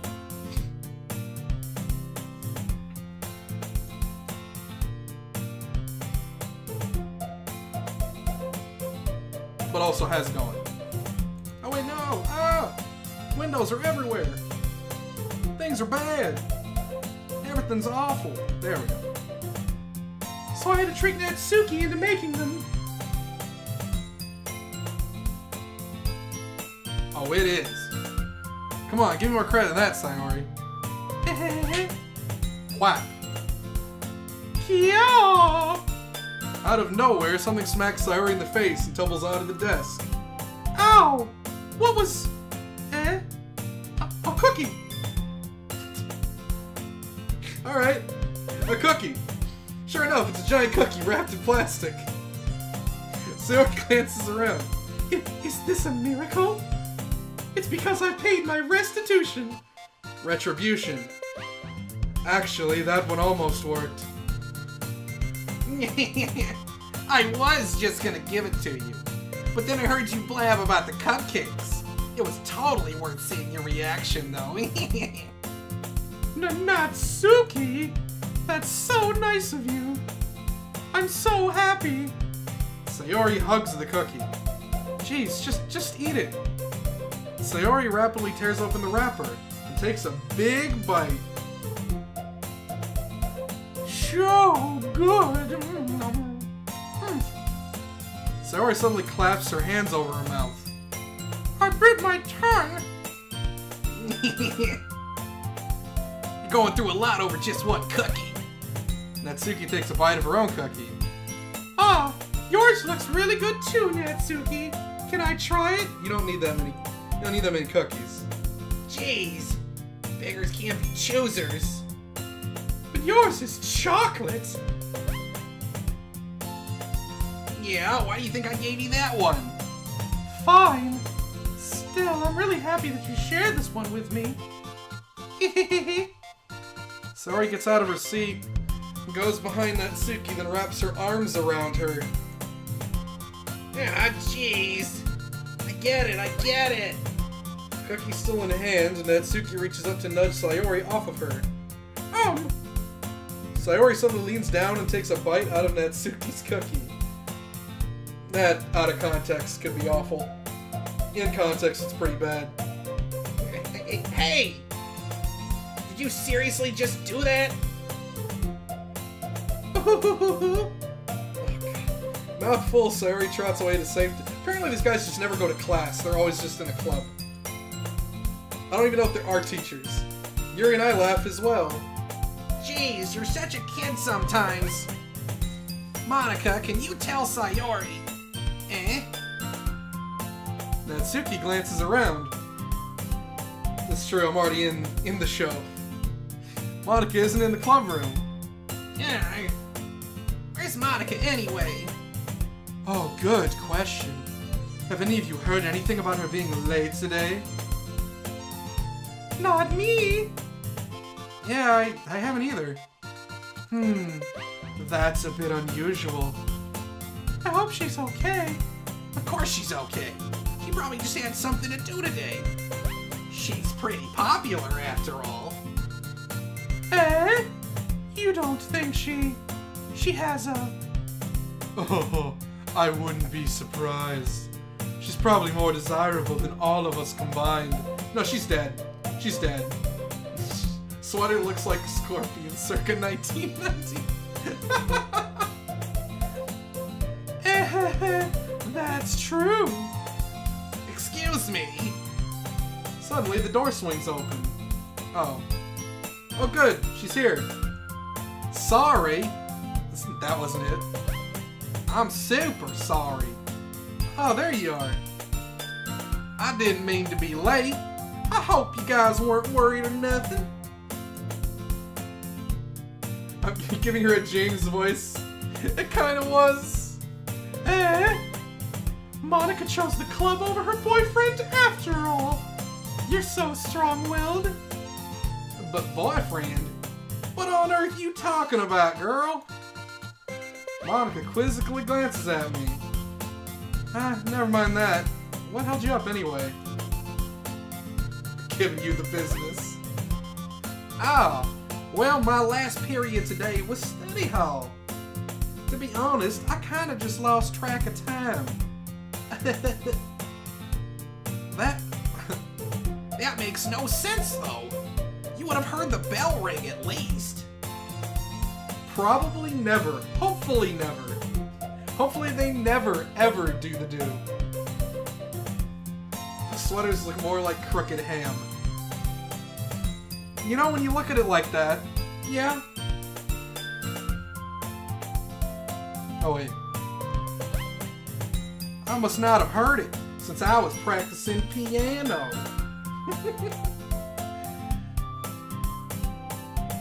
Piano?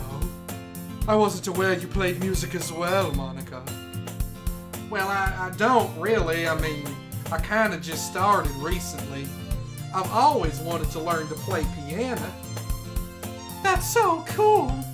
You should play something for us, Monica. That's... Monica looks at me. Maybe once I get a little bit better, I will. Yay! That sounds cool. I'd also look forward to it. I don't know about that one now. I don't know about that one. I don't know about that one. Is that so? In that case, I won't let you down, Ifter. Monica smiles sweet. Don't smile at me. Just don't. I don't need it. I didn't mean any pressure or anything like that. Don't worry. I've been practicing a whole lot recently. And I'd really love the chance to share once I'm ready. I see. In that case, best of luck to you. Thanks! So, I didn't miss nothing, did I? No, not really. Why did I give myself that voice? Probably because it's what I'm feeling inside.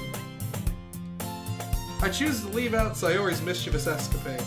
I'm sure Natsuki will end up complaining to her anyway. Looks like everyone has already settled down. Sayori somehow already finished her entire cookie. Yuri is back to her book, and Natsuki disappeared into the closet. What is she doing in that closet? I'm not slamming nothing, no. I hear Natsuki utter an exasperated sigh from within the closet. She seems to be annoyed by something. I approach her in case she needs a hand. Is she... What are you doing? You looking for something in there? Freaking Monica! She never puts my stuff back in the right spot. What's the point in keeping your collection organized if someone else is just gonna mess it up? Oh right, her manga collection's in the closet. That's right. Slides a bunch of stacked books and boxes across the shelf. Manga? You read manga, right? Well, I mean, sometimes. Manga is one of those things where you can't admit you're really into it until you figure out where the other person stands. How did you know anyway? Oh god. I heard you bring it up at some... Oh, I heard you bring it up at some point. Besides, it's kind of written on your face. no, this is free. This game is free. It's free to play. What's that supposed to mean? I see. There's a lone volume of manga amidst a stack of various books on the side of one of the shelves. Curious, I pull it out of the stack. There it is! Natsuki snatches it out of my hand. She then turns to a box of manga and slips the volume right into the middle of the rest. Ah, much better. Seeing a box set with one book missing is probably the most irritating sight in the world. I know that feel. I get a closer look at the box set she's admiring. Parfait Girls? It's a series I've never heard of in my life. That probably means it's either way out of my demographic, or it's simply terrible. If you're gonna judge, you can do it through the glass on that door. She points to the classroom door. Hey, I wasn't judging or anything. I didn't even say anything. It was the tone of your voice. But I'll tell you one thing, Ifter. Consider this a lesson straight from the literature club. Don't judge a book by its cover. Oh, God. Alright, see you later, Aster Onion. Thanks for popping in. In fact, Natsuki pulls out the first volume of Parfait Girls from the box. She's not gonna make me read this, is she? I'm gonna show you exactly why. She shoves the book right into my hands. I stare at the cover. It's supposed to be a horror game at some point. I mean, it already is, I guess. It features 4 girls in colorful attire striking animated feminine poses. It's exceedingly moe. Don't just stand there. Oh, Natsuki grabs my arm and pulls me out of the closet. Probably right after this. That's probably what's gonna happen, Dan. I'm pretty sure. She then takes a seat against the wall, beneath the windowsills. She pats on the ground next to her, signaling me to sit there. Wouldn't chairs kind of, you know, be more comfortable? I take my seat. Chairs wouldn't work. I can't read at the same time like that. Eh? Why's that?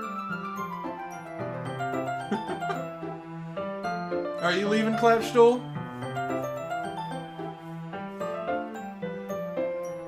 I guess it'd be easier to be close together like this. Don't just say that. You'll make me feel weird about it. Natsuki crosses her arms and scooches an inch away from me. Oh, okay. Sorry. I didn't exactly expect to be sitting this close to her either. Not that I can say it's a particularly bad thing. Yeah, okay. Open the book. It's only a few seconds before Natsuki once again inches closer, reclaiming the additional space while she hopes I won't notice. I can feel her peering over my shoulder, much more eager to begin reading than I am. Wow, how long has it been since I read the beginning? You don't go back and flip through the older volumes every now and then? Not really. Maybe sometimes, after I've already finished the series. Hey, are you paying attention? I am, but nothing's really happened yet, so I can talk at the same time. I do have no birdie to love. It looks like it's about a bunch of friends in high school. Typical slice of life affair.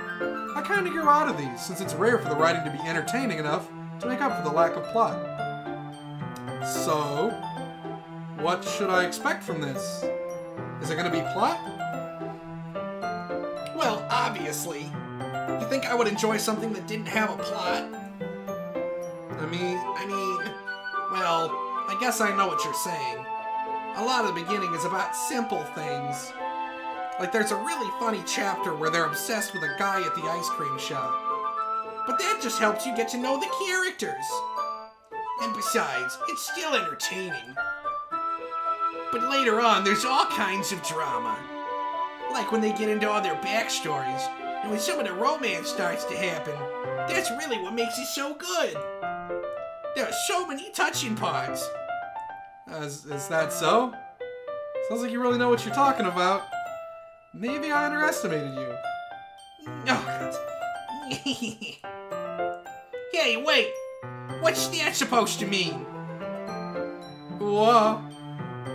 Natsuki gives me a little shove. I just meant that I haven't yet seen you at your full power. No one talks like that. Good save. Ah, this chapter seems like it's about baking. Oh God, yes, I want the stands to be a thing, please. This is just a guess, but is there a lot of baking in this manga? Well...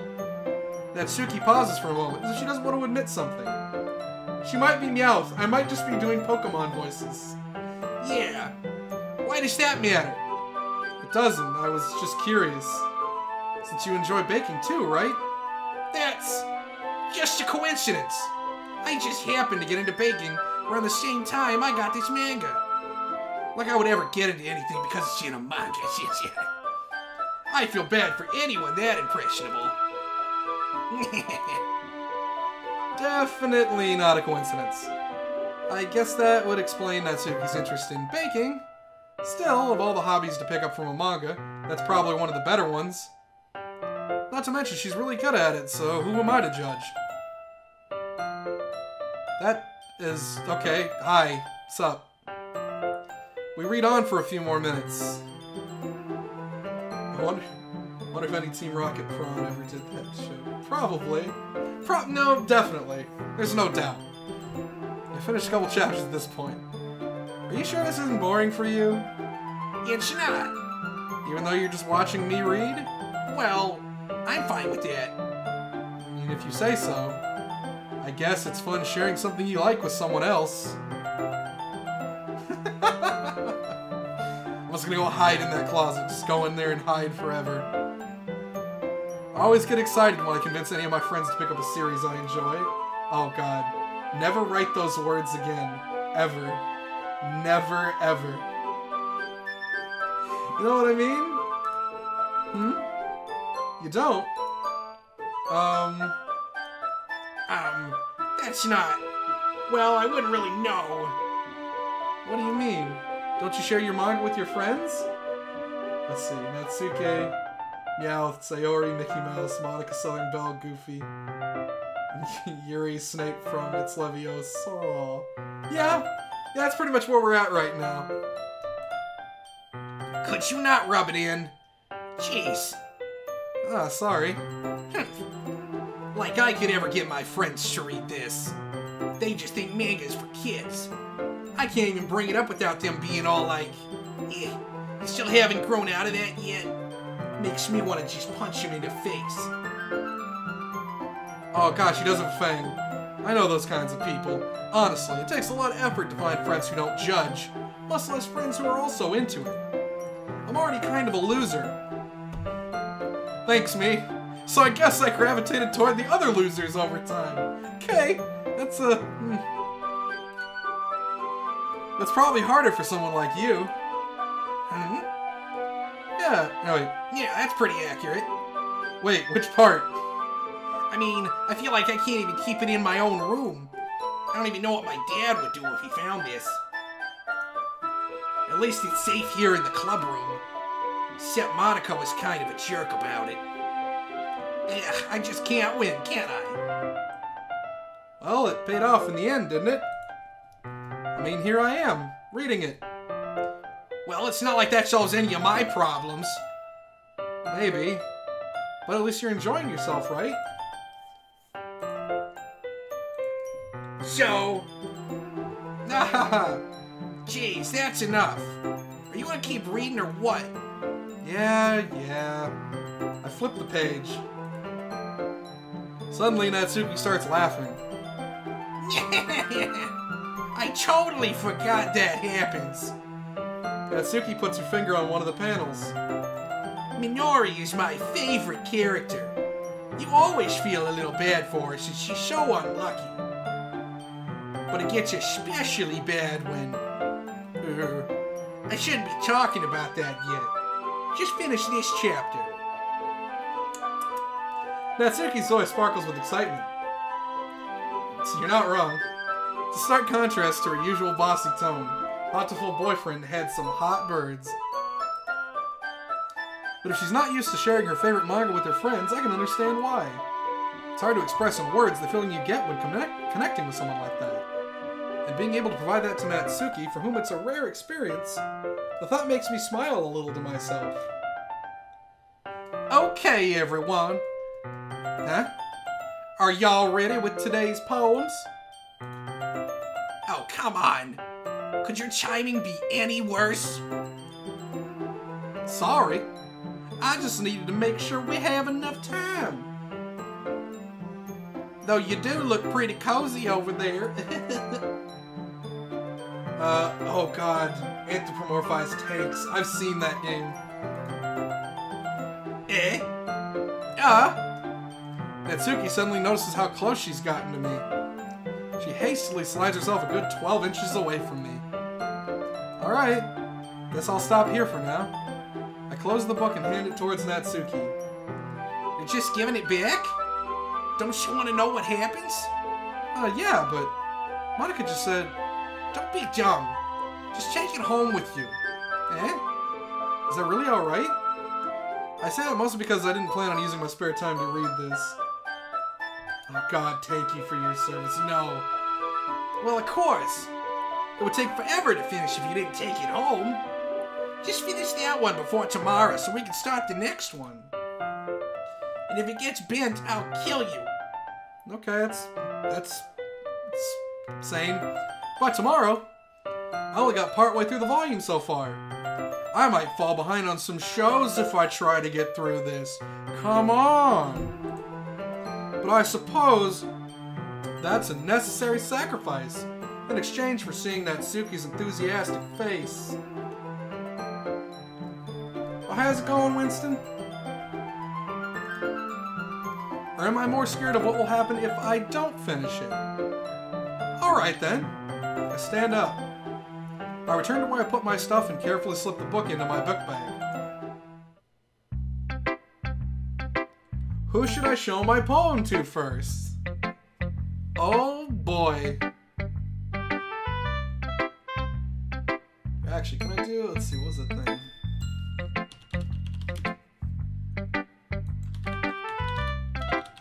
Not that I think it matters, but maybe the order does for some reason.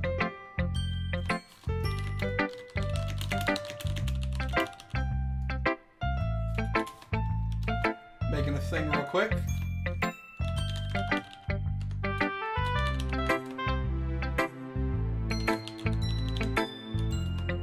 What's her name?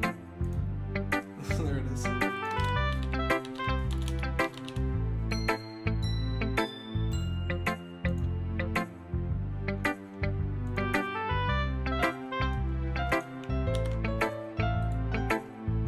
There we go.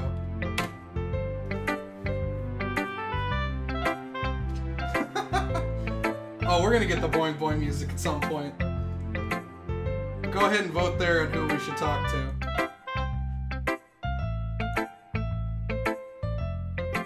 I might actually, you know what? I'll actually vote myself. Let's see.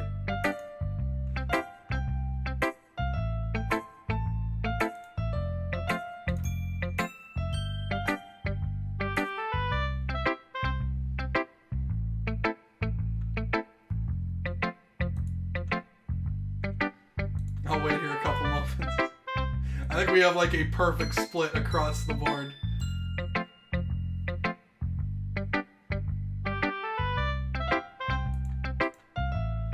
Let's see. Oh, Natsuki pulled ahead.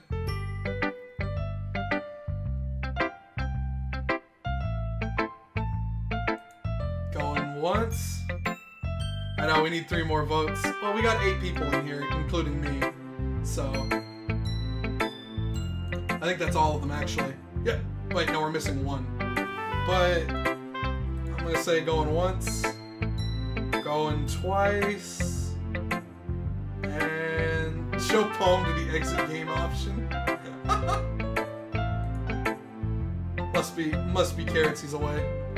All right, we're going with Natsuki. And then it'll be, man, no one likes Sayori. I don't blame you. Here we go. Natsuki reads my poem. She keeps glancing at me, then back at the poem. By now, she must have read it more than once. Aren't you supposed to be bad at this? Is that a compliment? No, I mean, you know. Natsuki struggles to find the words she wants. I just expected a lot less after what you showed me yesterday. That's all. Well, I guess I just got lucky with this one. Yeah, exactly. You just got lucky, you know. Don't get used to it. Meow, that's right. You won't always manage to write poems this cute, I mean, well written. No, I mean... Ah, so that's how it is. My poem is cute. No! Why are you smiling? It's not like I like cute things. Natsuki shoves my poem back towards me. Reading it again, I decided that it's not so great after all. Music sounds like someone left a hedgehog on a keyboard while a stock Jamaican rhythm plays. That should be one of their Steam taglines. It's too cute and Doki Doki. but only impress, you know, girls who like those kinds of things. For some reason, oh, that would have been cool. The Katawa Shoujo's composer would have been really nice. For some reason, Natsuki is incredibly easy to see through. Well, anyway, you're gonna read mine now, right? Judging by your taste, you'll probably like it a lot. I think Doki Doki is like heartbeat onomatopoeia or something, but I don't know. You'll probably learn something too. Don't forget who the real pro is. Oh, she went longer this time. Okay. Ew. I just noticed the music that's playing right now. Alrighty then. Amy likes spiders. You know what I heard about Amy? Amy likes spiders. Icky, wriggly, hairy, ugly spiders. That's why I'm not friends with her. Amy has a cute singing voice. I heard her singing my favorite love song. Every time she sang the chorus, my heart would pound to the rhythm of the words. But she likes spiders. That's why I'm not friends with her. One time... What is that abomination you just posted into my chat room? What is that abomination of an emote you just posted? Okay. One time, I hurt my leg, I hurt my leg really bad. Amy helped me up and took me to the nurse. I tried not to let her touch me. She likes spiders, so her hands are probably gross. That's why I'm not friends with her. Yeah. Amy has a lot of friends. I always see her talking to people. She probably talks to spiders. What if her friends start to like spiders too? That's why I'm not friends with her. Doesn't matter if she has other hobbies. Doesn't matter if she keeps it private. Doesn't matter if it doesn't hurt anyone. It's gross. She's gross. The world is better off without spider lovers. And I'm gonna tell everyone. Okay. Not bad, right? No, I mean, it's quite a bit longer than yesterday's. Yesterday's was way too short. I was just warming up. I hope you didn't think that was the best I could do. Well, no, of course not. Anyway, the message is pretty straightforward in this poem. I doubt I have to explain it. Sometimes, you can explain complicated issues with much simpler analogies. And it helps people realize how stupid they're being. Like anyone would agree that the subject of this poem is an ignorant jerk. Do you know people like that? Of course, it's about how everyone thinks It doesn't matter, it could be about anything. I wrote it to be easy to relate to. Everyone has some kind of weird hobby or a guilty pleasure. Something that you're afraid if people find out they'd make fun of you or think less of you. But that just makes people stupid. Who cares what someone likes, as long as they're not hurting anyone and it makes them happy? I think people really need to learn to respect others for liking weird things. Well, you're definitely right. At least I can relate to that. And I'm sure a lot of other people can too. It's what I do best, after all. I don't like writing unless there's a good message to take away from it. Hammer the keyboard. Like conveying emotion is so important, but I want to make people think, not just feel. Remember that. I'm gonna write a good one for tomorrow too, so look forward to it. Oh boy, I sure will. Well, it was between Yuri and Monica. I guess I can make a new one. They're so easy to make.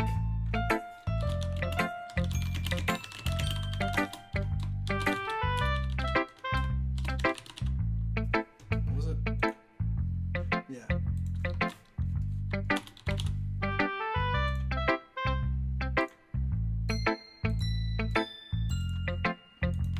Uranika. I wish I could do them both at the exact same time.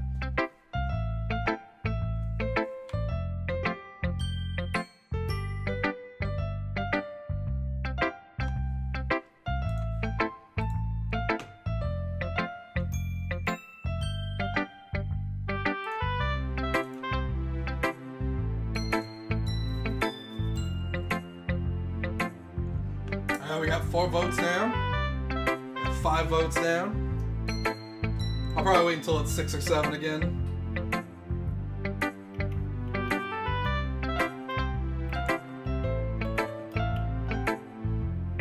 It's a nice poll waiting music right here. That's what this is. Alright. So far, it's looking like Yuri's gonna be it.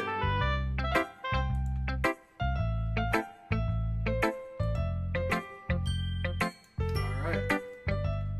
3, 2, 1. And we're good.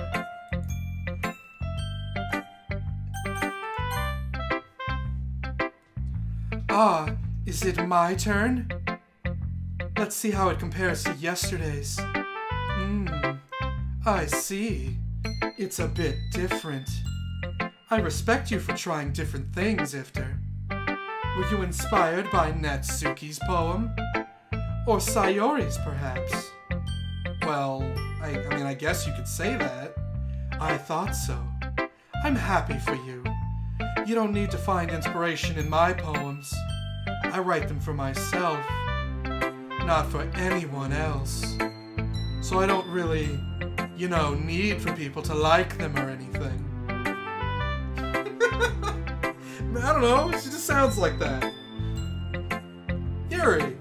I'm sorry for being blunt, but you're overthinking this a little. Just because our styles are different doesn't mean I dislike your poems. In fact, if I tried to do something in your style, I would probably just do a terrible job. I see. I'm sorry. My stupid mind, it likes to do that sometimes. Anyway, you don't need to be afraid to be a little more daring. Metaphors can go a long way. Don't feel like you need to work your brain like turning a bunch of gears. Try letting your mind wander through your feelings. And write down the things you see and hear. That's one way to truly enable your reader to see into your mind. It's a very intimate exercise. I see. That's a certainly interesting technique. Thanks for sharing. I have, well, an example of that if you'd like to read it. Of course. Is this the poem you wrote for today? Yuri nods and timidly hands me her poem. Okay. Saw a word that already worries me. The raccoon. It happened in the dead of night, while I was slicing bread for a guilty snack. My attention was caught by the scuttering of a raccoon outside my window. Scuttering, that's a nice word. That was, I believe, the first time I noticed my strange tendencies as an unordinary human. I gave the raccoon a piece of bread, my subconscious well aware of the consequences, well aware that a raccoon that is fed will always come back for more. The enticing beauty of my cutting knife was the symptom.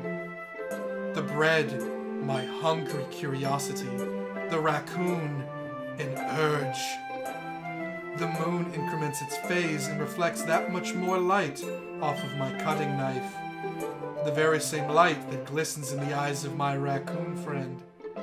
I slice the bread, fresh and soft. The raccoon becomes excited. Or perhaps I'm merely projecting my emotions onto the newly satisfied animal. The raccoon has taken to following me. You could say that we've gotten quite used to each other. The raccoon becomes hungry more and more frequently, so my bread is always handy. I know, right? Every time I brandish my cutting knife, the raccoon shows me its excitement, a rush of blood. Classic Pavlovian conditioning. I slice the bread, and I feed myself again. I thought she was just gonna murder the raccoon. I'm gonna be straight up. I thought that was gonna lead to dead raccoon. That may be what actually just happened. I was a little more daring with this one than yesterday's. I can see that. It's a lot more metaphorical. I don't know if it's my fault, but I can't begin to imagine what this poem is about. That's right. It's a bit closer to my preferred writing style. Using the poem as a canvas to express vivid imagery, conveying emotions through them. Yeah, if I take it at face value, then I can't even figure out what it's supposed to mean. well, I think it's something that different people can relate to in their own way. I wanted to express the way it feels for me to indulge in my more unusual hobbies. Okay. It's the sort of things I'm usually forced to keep to myself. So I sometimes enjoy writing about them. Huh, that's funny. Didn't Natsuki also write something about that? About someone being ridiculed for a strange interest? She did? Yeah, she was talking about how it doesn't matter what you're into as long as you're not hurting anybody. She's right. I mean, does she really feel that way? Yeah. Sounds like you two have that in common. That's interesting. To me, she seemed like the kind of person who would make fun of my hobbies. But I suppose that's my fault for judging, isn't it? Please don't tell her I said that. Don't worry, I have no reason to. Yeah, the music does kinda gets you after a while. Okay. Well, thank you for sharing it with me. After all, if I hadn't learned to embrace my own weirdness, I would probably hate myself. I might be ranting a little bit now, but I'm glad that you're a good listener. Alright. Well, Monica was the other one that won, so I'm just gonna go on to her. Hi again, Ifter! How's the writing going? Alright, I guess. I'll take that, as long as it's not going bad. I'm happy that you're applying yourself. Maybe soon you'll come up with a masterpiece. I wouldn't count on that. You never know. Want to share what you wrote for today? Sure, here you go. I give my poem to Monica. Alright, I like it, Ifter. Really? It's a lot cuter than I expected. Oh, jeez. No. It kind of makes me think of something that Suki would write. And she's a good writer, too. So take that as a compliment. If you say so. Yep. By any chance, have you read anything by Shel Silverstein? Eh? Maybe a long time ago. He's famous for telling all kinds of stories in just a few simple words. His poems can be funny, endearing, or even sad. And sometimes they're only a few lines long. They might even feel like they're written for kids, but if you really think about them, they can express views of the world that would apply to anybody. I see. So you're saying that Natsuki's kind of like that? Sorta. Maybe she's not an expert, but you probably won't find much filler in her poems. They might be easy to write, but they're super challenging to get the meaning through.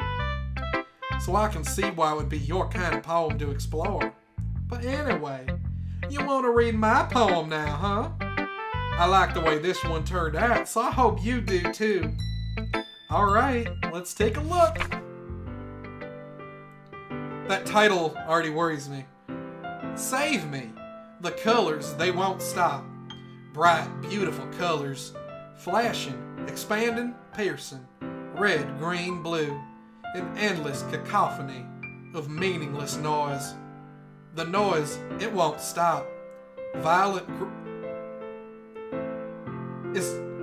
Is this game about the music? Is this poem literally about the music? It won't stop. Violet, grating waveforms. Squeaking, screeching, piercing. Sine, cosine, tangent. Like playing a chalkboard on a turntable.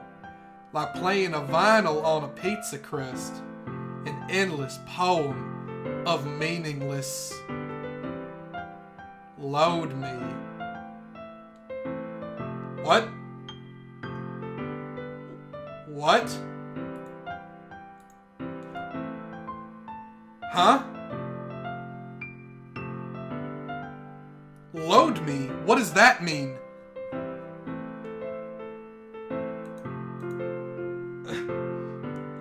Huh? What? Well, I didn't save before this, so... Hang on. Hang on, we're trying something. When's the last time I saved? I could have sworn I saved sooner than that. Is there an autosave? Oh, there's not. Dang it. I so badly wanted to try that.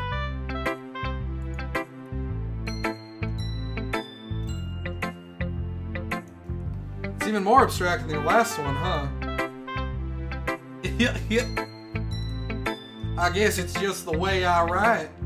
I'm sorry if you don't like it. No, I never said that. It's just the kind of thing I've never really seen before, I guess.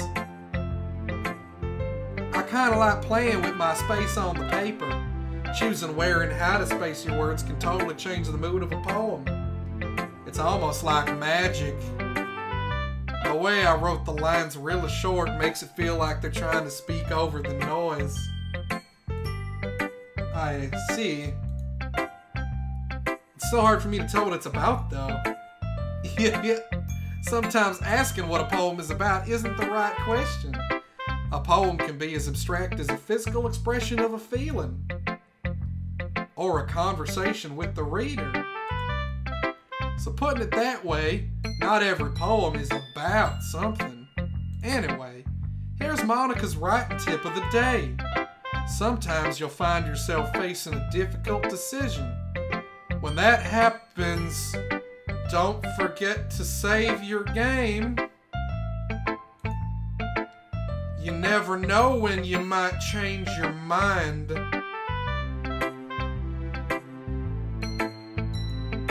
Or when something unexpected may happen. Wait, is this tip even about writing? What am I even talking about? Yeah. Oh yeah, they told me this is a horror game. That's my advice for today. Thanks for listening.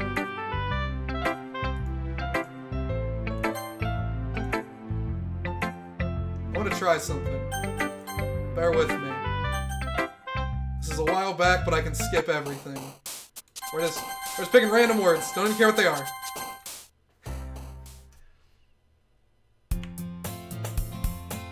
Oh, this is fine. Oh, this is fine. Skip. Cookie in the face. You're full. You're running away.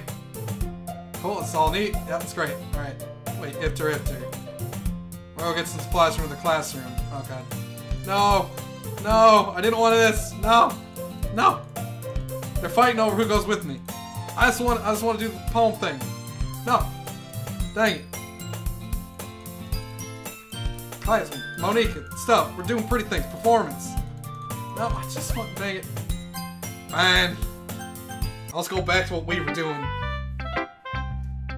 I think I was supposed to load, save before doing her poem, and then load it, and then it would have been different. But whatever. We're just going to Sayori. Ifter, I really love your poems. I can't believe you've been hiding these from me. Yeah, I'm not hiding anything. But your poems are so good. Yesterday's and this one too. You can't tell me you haven't done this before. I mean, you're really the only one who feels that way, so... Eh? That's gotta be like the 10th one of those I've done so far. No way! Not even Natsuki? Well, I guess Natsuki is the least likely to admit how much she likes something. But I don't think it's that. What do you mean? Well, I guess I'll be honest about it. It's a lot easier to write poems when I'm thinking about you. Okay, we're just gonna throw that one out there, huh? Wah. Stop thinking weird things, idiot. I just mean that you're a really expressive person, I guess. How am I supposed to write poems about my own stupid life? But you somehow make everything in your life an adventure. Even the little things. Like cooking? Let's not talk about that. So yeah, I guess what I'm saying is I can feel more feelings through you than I can through myself. We have that kind of weird connection. It's your fault for getting in my business all the time. I don't know if I understand. You never understand when I try to explain things to you, Sayori? I pat Sayori's head. Hey, kid, you know. Are you sure about that? Maybe. Sayori starts fiddling with her pencil between her hands. Hey, Ifter, will you give me your poem? I kinda wanna keep it. Huh? Why? Because, well, it's the first time you've written something for me. Oh my god. Sayori, you completely misunderstood. I didn't write this for you. Are you even listening anymore? Well, whatever. I'll give it to you when we go home. Really? Snap. I broke my pencil. Sayori hastily bends down to pick up the piece she dropped. But being inattentive of her surroundings, she bumps right into me. Sorry. Sumi must excuse me. It's fine. I'll get it for you. I bend down and pick up the broken pencil. Sayori clutches the desk beside her to support herself, knees shaking. I'm a little clumsy today. Let's sit down, Sayori. Yeah. I grab Sayori's arm and help her sit at the desk. Anyway, I still haven't read your poem. Let's get right to it. Oh, sorry. I forgot about that. But it's not as good as yours. Jeez, don't worry. I'm sure I'll like it. Probably not, though. Okay. That'll change in tune. It's alright. Bottles. I pop... Huh? What's that word? Okay. I pop off my scalp like the lid of a cookie jar. You know, like you fucking do. It's the secret place where I keep all my dreams. Little balls of sunshine, all rubbing together like a bundle of kittens. I reach inside with my thumb and forefinger and pluck one out. It's warm and tingly, don't know. But there's no time to waste. I put it in a bottle to keep it safe. And I put the bottle on the shelf with all the other bottles. Happy thoughts, happy thoughts, happy thoughts and bottles all in a row. My collection makes me lots of friends. Each bottle is starlight to make amends. Sometimes my friend feels a certain way. Down comes a bottle to save the day. Night after night, more dreams. Friend after friend, more bottles. Deeper and deeper my fingers go. Like exploring a dark cave. Discovering the secrets hiding in the nooks and crannies. Digging and digging. Scraping and scraping. Oh boy! I blow dust off my bottle caps. It doesn't feel like time elapsed. My empty shelf could use some more. My friend...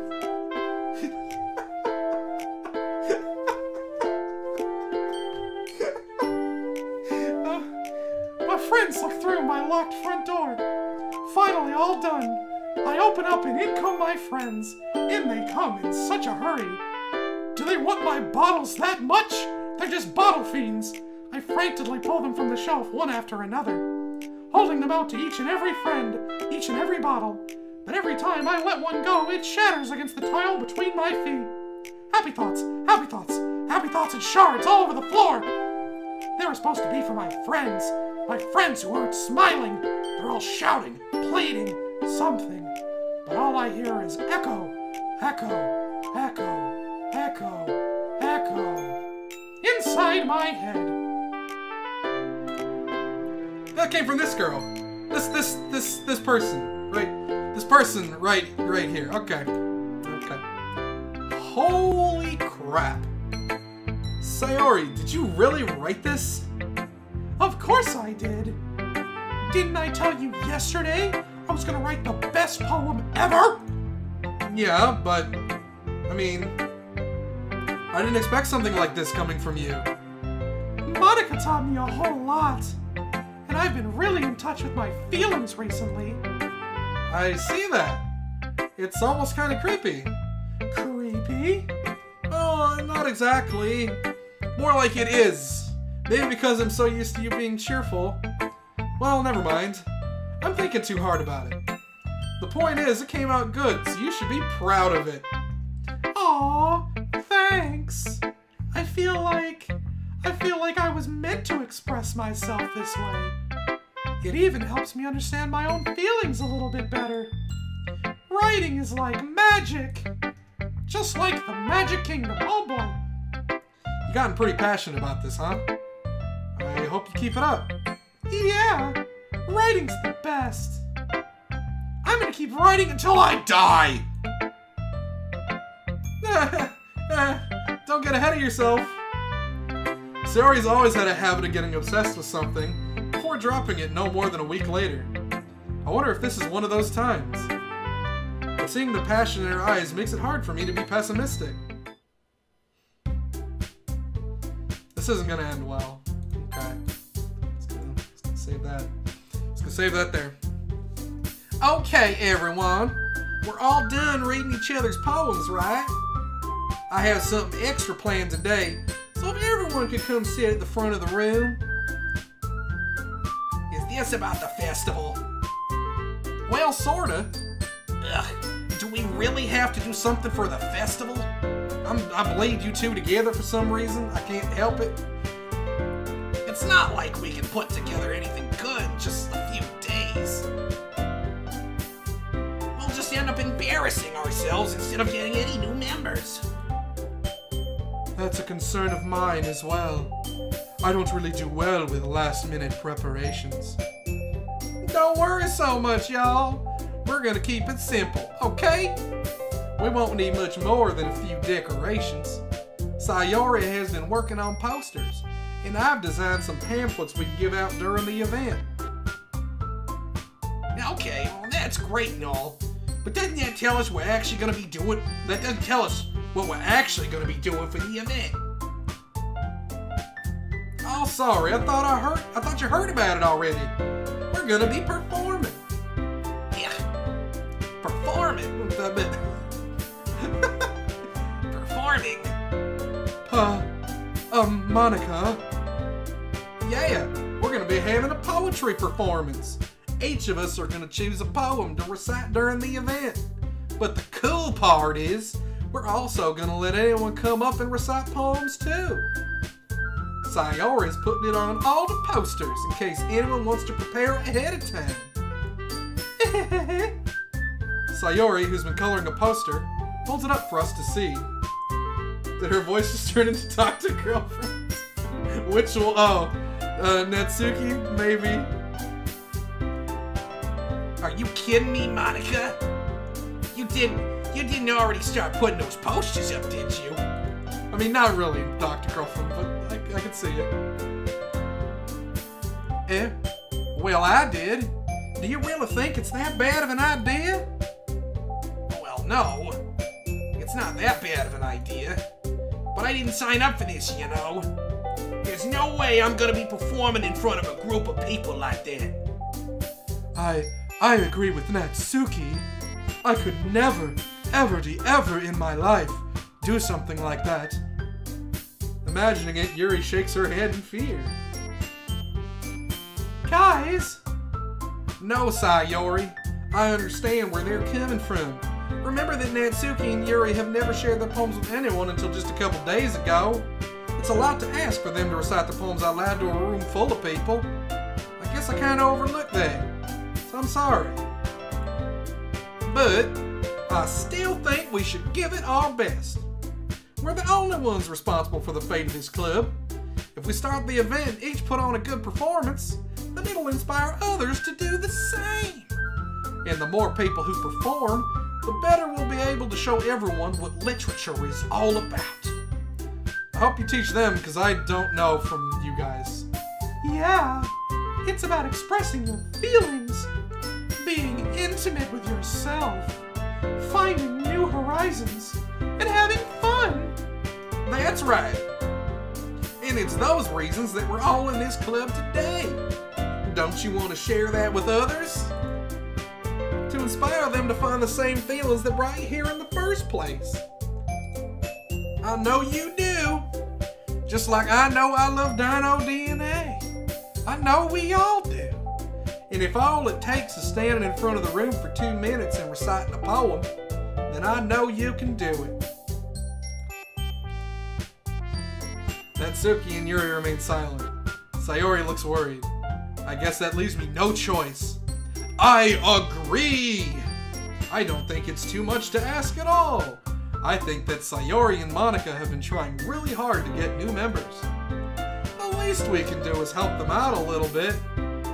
Well, maybe, but... Looks like Natsuki doesn't have any arguments left.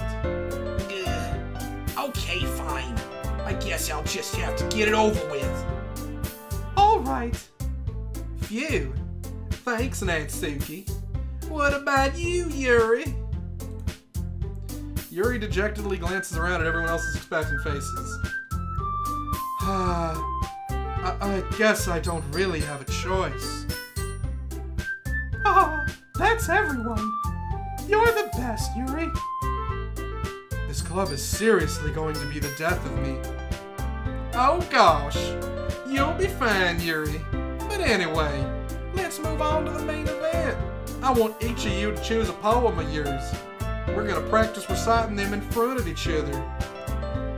No way! Monica, this is too sudden. Well, if you can't recite your poem in front of the club, how do you expect to do it in front of strangers? Oh no. Don't worry. I'll start off to help everyone feel a little more comfortable. Can I go next? Of course. Now let's see.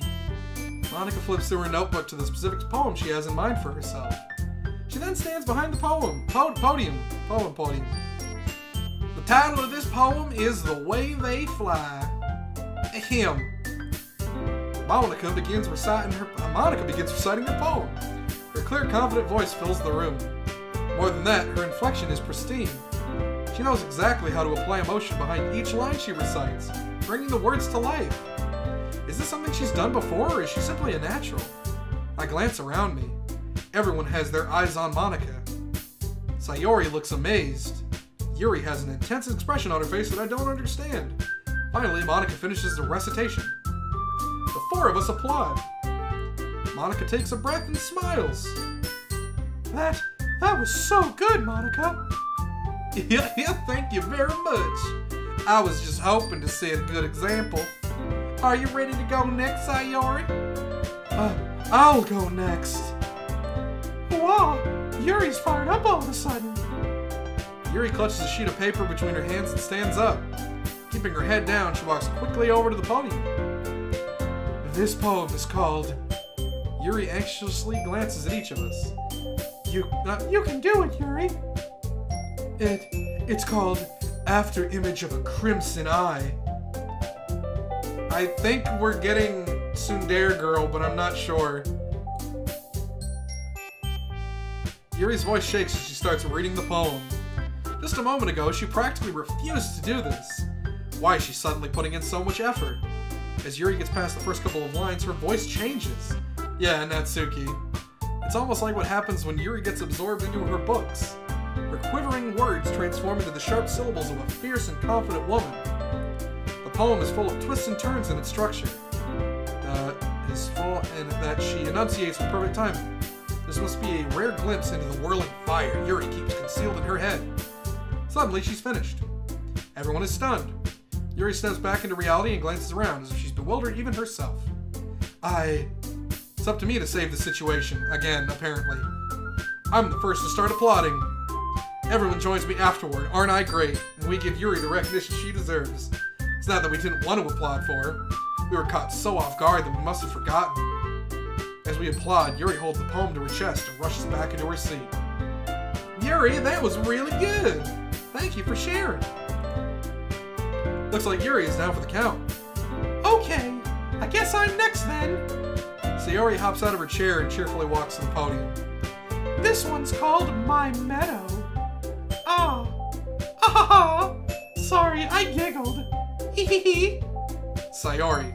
It's a lot harder than I thought. How did you guys do it so easily? Oh, try not to think of it like you're reciting to other people. Imagine you're reciting it to yourself like in front of a mirror or in your own head. It's your poem, so it'll come out the best that way. I see. Okay then. Sayori begins her poem. Somehow it feels like her soft voice was made as a perfect match. The poem isn't aimlessly cheery like Sayori is. It's serene and bittersweet. If I were to read this on paper, I probably wouldn't think much of it. But hearing it come from Sayori's voice almost gives it a whole new meaning. Maybe this is what Sayori meant when she said she likes my poems. It's like I get to reach more deeply into someone I thought I knew through and through. Sayori finishes and we applaud. I did it! Good job, Sayori. Hehehe, even Ifter liked it. I guess that's a good sign. What does that even mean? It came out nicely, Sayori. The atmosphere of the poem fits you really nicely. But it might be that other poems wouldn't work quite as well with that kind of delivery. I don't really understand. In other words, I've seen poems of yours where that sort of gentle delivery wouldn't work as well. They might need a little more force behind them, depending on what you're reading. Oh, I know what you mean. Well, I've been practicing that kind of thing. It's just embarrassing to do it in front of everyone. Hehehe. The next time, I'm gonna make you pick a poem that challenges you a little more. We don't have much time before the festival, you know. Okay. Now who's next? Natsuki? Don't make me go before Ifter. It's not like I can compare to you guys anyway. Might as well let Ifter lower everyone's standards a little before I have to do it. Natsuki? It's fine, it's fine. I might as well get it over with. But it's not like I have much of a selection of what to read. I'll just have to go with what I wrote for today. I stand up and step in front of the podium. Everyone has their eyes on me, making me feel terribly awkward. I recite my poem.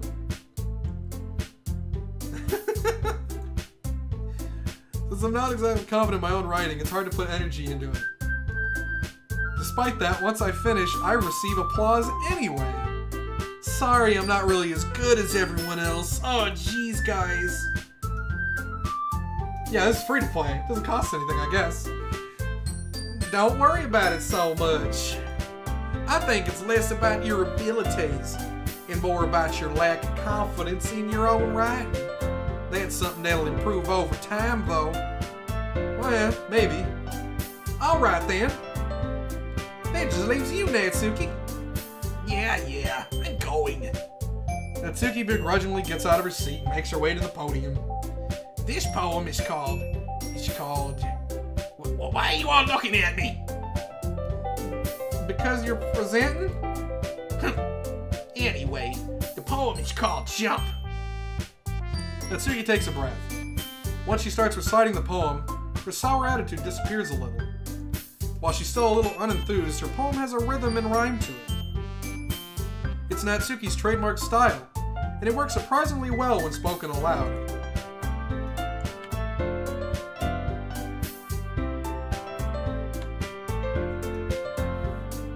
The words feel like they bounce up and down as they're giving life to the poem. Natsuki finishes and everyone applauds. She huffs back to her seat. That wasn't so bad, was it? That might be the truth. Easy for you to say. Better not make me do that again. Oh, well. Do you at least feel prepared enough to recite a poem in front of other people? I mean, doing it in front of other people will be way easier. I can put on whatever face I want for other people. Boy, it's just my friends. It's just embarrassing. That's a surprise, Natsuki. I think it would be the other way around for me. Well, that's just how it is, so... Well, I guess in that case, you won't have much to worry about for the festival. That said, I want to thank everyone for coming through. It might be hard, but I hope that you all have an idea of what it's like now. Make sure you pick a poem and get enough practice before the festival, okay? I'll be making pamphlets, so let me know ahead of time what you'll be reciting. Jeez, you should probably find some other poem to recite instead. That's fine too. It doesn't have to be your own. I'm already pleasantly surprised that you're putting in all this effort for the club. It makes me really happy that I decided to do my side stand. Oh yeah, no problem. Okay everyone, I think that's about it for today. I know the fest is coming up, but let's try to write poems for tomorrow as well. It's been working out real nice so far, so I'd like to continue that. As for the festival, we'll finish playing it tomorrow, and then we'll have the weekend to prepare. Monday's the big day. I can't wait. I can do this. Wait, I can do this.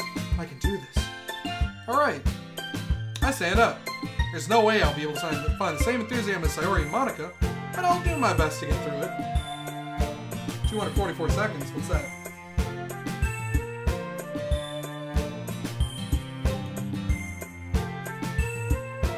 $244 seconds till what?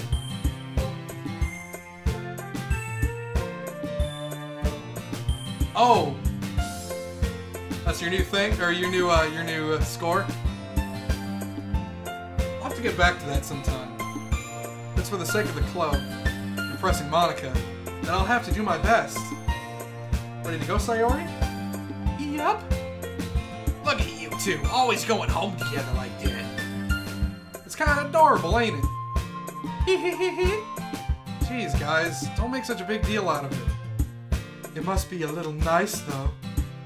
Well, how am I supposed to respond to that? It's okay, Ifter. You don't have to say it. Whatever. Let's go already.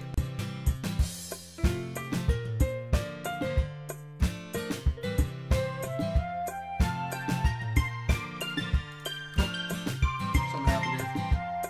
Back up. There we go. Even though it's only been a few days, a lot of things have already happened. Changed. That's a word. Dang it. But today, Sayori's being a little quieter than usual on the way home. Hey, Sayori. Sorry, I was spacing out. Ah, no wonder. I was thinking about something from earlier. I like how we get to, Sayori fumbles with her words.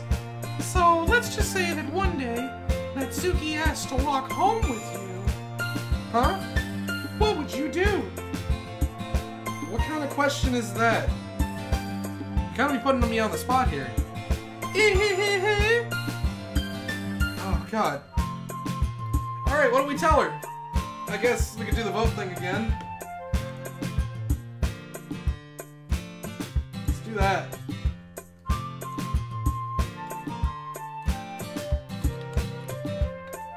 Let's go ahead. Oh, wait, is bugged? Made bugged. There we go.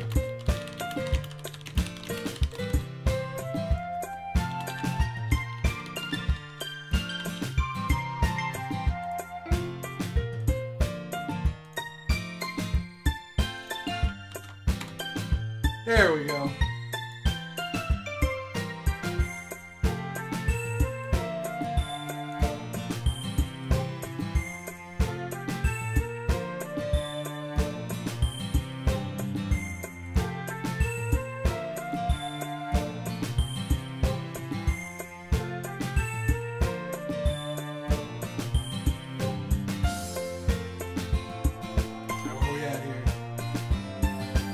Oh, looks like Natsuki is winning.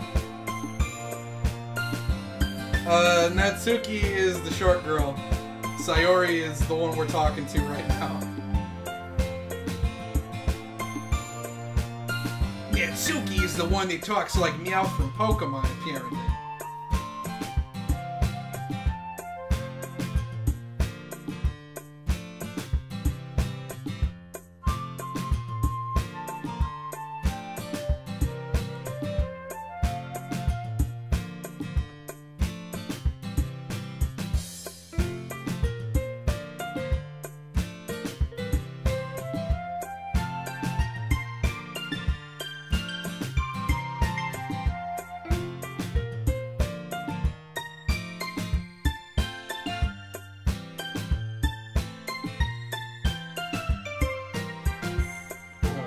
Take a peek at it. Alright, so we got 4 votes for Natsuki and 1 for Sayori. It's probably good enough for now. So let's go with that. I think, yeah, with the numbers we have, it wouldn't beat it out anyway. Alright.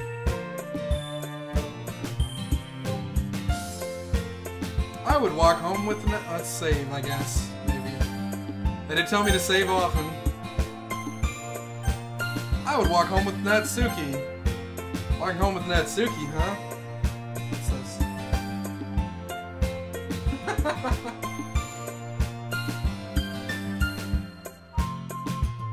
Why does the thought of that make my heart pound? Oh god.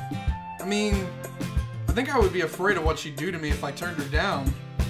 Isn't she so cute and fun to be around? It has nothing to do with what I just said. Ha ha ha ha, you admitted it. Jeez.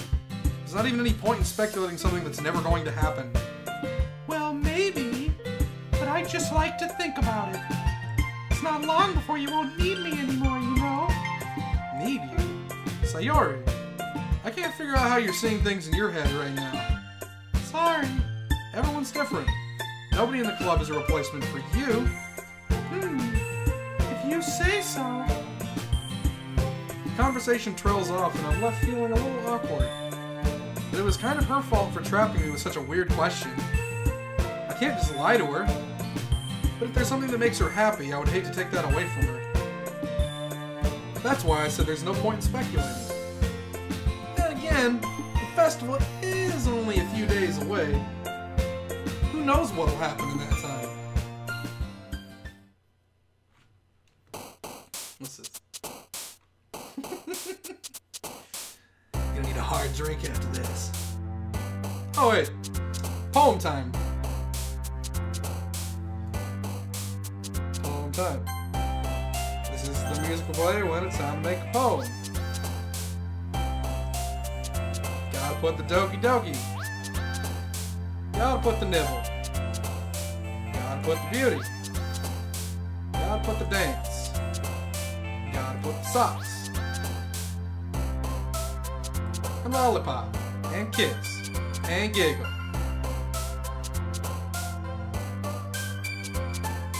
Hurt. Sugar. Wrath. Bubbles. Vertigo. Kitty. And pink. Headphones. Desire. Crimson. Valentine. Mouse.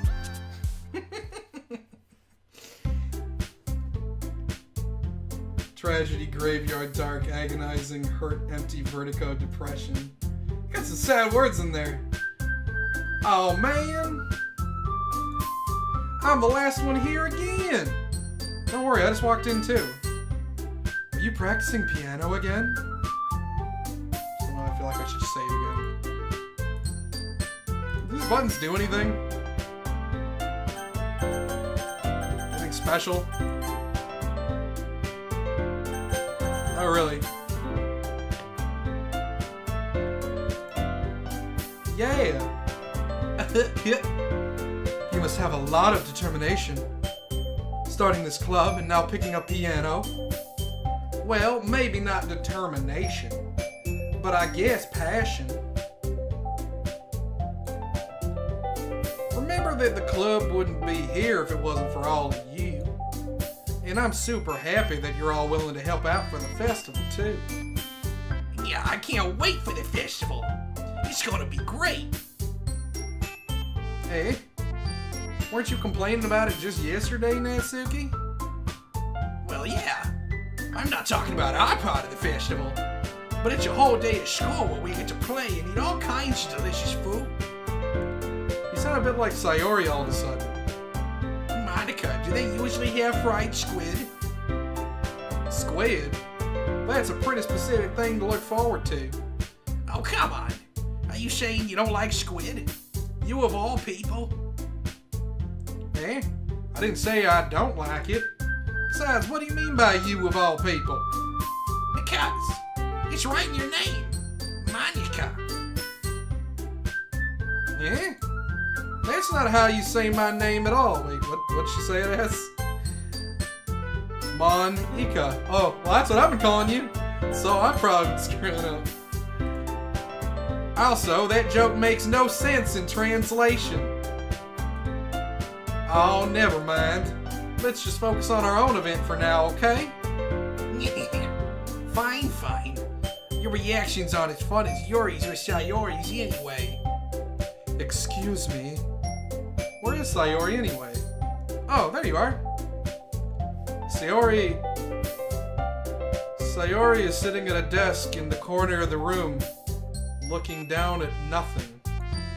I walk over to her. Hey, Sayori. I wave my hand in front of her face. Eh? You're spacing out again. Oh. Sorry. Don't mind me. You can go talk to everyone else. Huh? Is everything alright? Of course. Why wouldn't it be? It just feels like you're a little off. Sorry for assuming things.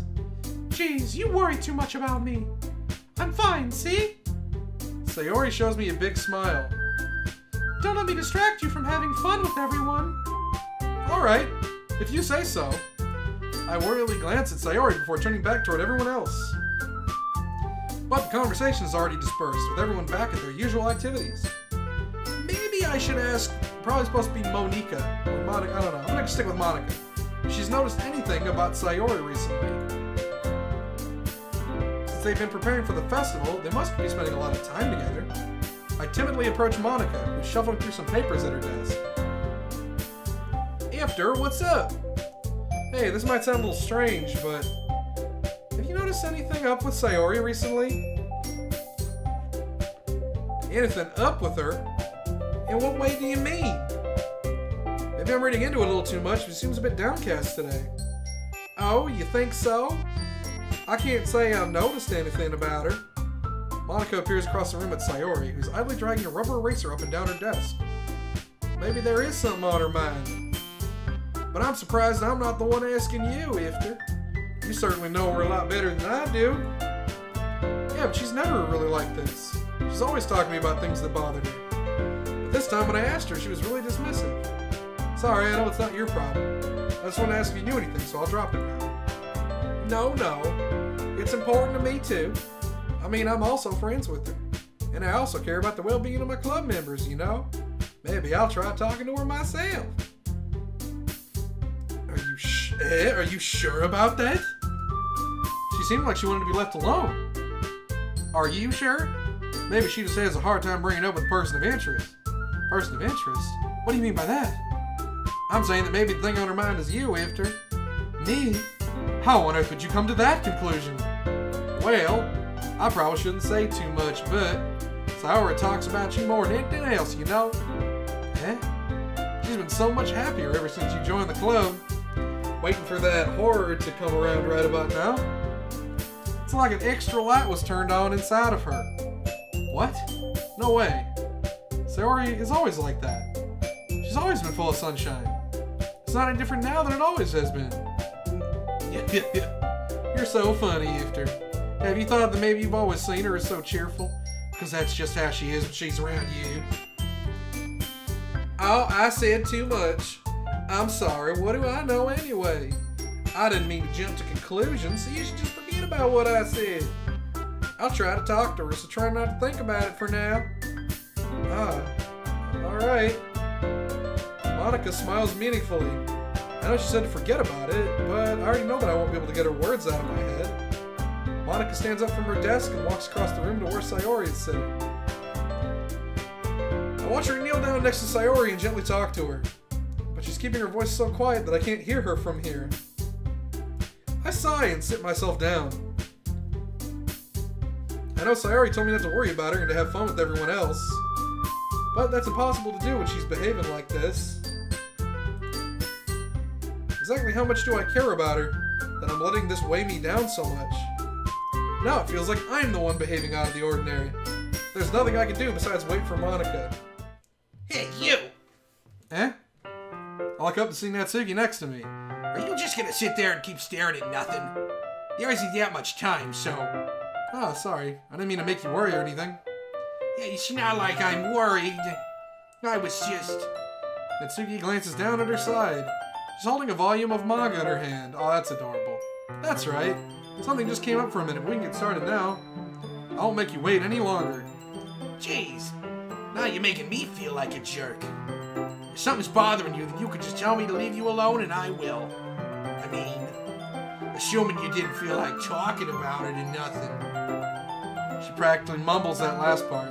Nah, I'm probably making it seem like a bigger deal than it is. I've just been thinking about Sayori, that's all. Sayori? Thinking about it? Yeah, she seems pretty down today. But she didn't want to admit it to me. So I can't help but wonder if something happened to her. Oh. Natsuki exhales. Well, first of all, you should really work on your phrasing. But anyway, you're her best friend, right? Yeah, I guess so. Yeah. Then in that case, I think you should trust her a little more.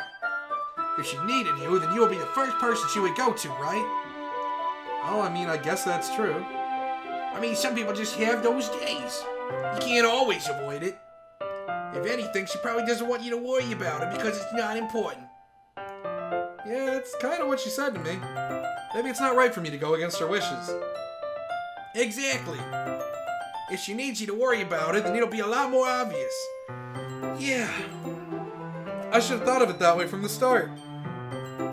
Natsuki fiddles with the book she's holding in her hands. She really means a lot to you, doesn't she? Don't get the wrong idea or anything. We've just been friends for a long time. It's normal to be worried about your friends. I mean, you were worried about me, so... I was not. Jeez, if you're fine, then let's hurry and get started. Yeah. I pull the first volume of Parfait Girls out from my bag. Natsuki takes it from my hands and quickly turns it over, presumably to check for wrinkles. Hey, I'm not that careless. I handle manga all the time, you know. I just wanted to make sure. Can you blame me for being paranoid? I don't give people my manga every day, you know. That's true. I don't blame you. Well, anyway, let me put this one back. I'm gonna get the next one, okay? Natsuki makes her way to the closet. I follow. So, you're gonna tell me everything you thought, right? Oh my gosh. Where did this volume leave off again? I forget. The chapter ended when Minori and Alice found... Nautica! Natsuki's voice resonates out from inside the closet. Eh? I peer inside. All of Natsuki's books are lined up on the top shelf. Did you move my manga again? Sorry. That was weird accent. I don't know what this is. The teacher got mad at me for taking up so much space in her closet. So I had to move some stuff around and clean up a little bit. It's all still there, I just had to organize it a bit. The top shelf is far above Natsuki's head. She makes a futile hop, trying to figure out how to reach her manga. Jeez, this is so inconvenient. I'm moving these all back down. There's plenty of room on these shelves. And besides, they're really pretty to look at when you're all lined up. Why would you waste that on the top shelf? Natsuki, there's a stool on the wall there. In the closet, there's a collapsible stool that's hanging on the wall. If you want, I can reach up there and hand them to you. I can get them myself. Natsuki grabs the stool from the wall and unfolds it. You think I'm too short or something? I mean... I knew it. Well, you know what? Just watch me. Natsuki hops onto the stool, which ends up being a little wobbly because of its collapsible design. Yeah. Careful. I know what I'm doing. Standing on the stool, Natsuki's fingertips reach the top shelf. The stool will be enough for me to easily grab the books, but Natsuki is being stubborn as usual. Natsuki uses her fingers to scoot one of the smaller boxes to the edge of the shelf. See? Yeah. The box suddenly tips. Natsuki barely catches it before it falls to the floor. The stool wobbles. Wow. Losing balance, Natsuki hops off the stool. Thankfully, she was able to stay on her feet. She holds the box triumphantly. There. Having almost fell, Natsuki's a bit shaken up. Jeez. No need to prove yourself to me. There's no way you'll be able to get the bigger boxes like that anyway. I can reach them, so just... I said I can do it. I don't want your help. I'm gonna get a chair, so just hang on. Let me go get the chair over here, bring it over here, put that there, get that over here. Natsuki forces her way past me out of the closet. Let's see. Classroom chairs have the desks attached. They're too inconvenient to fit into the closet. Yeah. Natsuki trots over to the teacher's desk, which has a computer chair behind it. Those don't... Okay. She rolls it on its wheels back over to the closet. Ah. It's a little dangerous since the chair swivels and rolls. Yeah, it's a terrible idea. But I've already learned my lesson, so I kept my mouth shut. Yes. Natsumi climbs onto the chair, then slowly bounces onto her feet. She refuses my help. I take a seat with my back against the side of the door and simply watch. Aha, here we go. See, I can easily do it now. Natsuki grabs a stack of manga and bends down to put it on the shelf below. Wow! The chair swivels. Natsuki catches herself on the shelf. What are you doing? Can you at least hold the chair steady instead of sitting and doing nothing? Who was it who told me not to help? Yeah, I got you. I hold the chair while Natsuki reaches back up. I can... Oh. I forgot what we were playing for a second. I can almost see up her skirts. Oh, God. I forced myself to turn away. Natsuki seriously didn't think this through. Once she realizes I'll be dead. Hup. Natsuki wraps her arms around the Parfait Girls box set. Easily the largest one on the shelf. Heavy. Hey, Ifter. I don't think I can bend down without falling. Hurry and take this one. Eh? But then I have to let go of the chair. That's fine. Just for a second. Hurry up. Alright. We just stand up. I slowly release my grip from the chair. What do you mean, stand up? Natsuki looks down at me. Why are you all the way back? Natsuki looks like she just realized something, but she'll lose her balance as she moves. Natsuki, the box! What are you looking at? You're trying to look at my... Natsuki's legs shake. I am not. I was just... Natsuki, don't try to move. Just give me the box. You perv. You set me up. Go away. Get out. But... I'll do it myself. No. The chair suddenly swivels beneath Natsuki's feet. Natsuki! The scene turns to chaos in a split second. The chair flies from under Natsuki's feet. Frantically, I try to catch her. The box topples out of her hands and the books go flying. I got you! Whoa, that was weird. Crash. The full force of Natsuki's body against me throws me to the ground. A whole bunch of books pelt me in the face. Natsuki tries to shield herself with her own arms as her face lands, striking on my chest. Ugh. My right arm and my back seriously felt the impact. Ugh. Slowly, Natsuki comes to her senses. Ugh. She presses her arms straight into me to prop herself up. Yeah? Natsuki seems to realize that it's not the floor that's beneath her. Gross.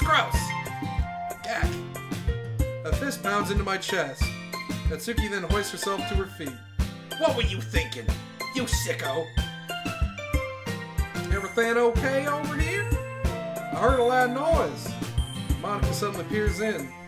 Monica, see what happens when you put the manga on the top shelf? You trying to kill your club members or something? Jeez. Sorry. Hit. Oh, and one more thing. Seems like your most recent club members are total pervert. So I hope you're happy. Again, somehow it's impossible for me to explain this whole bizarre situation to Monica. I didn't do anything, I swear. I know, don't worry. Monica says that quietly to me. Looks like I'm off the hook.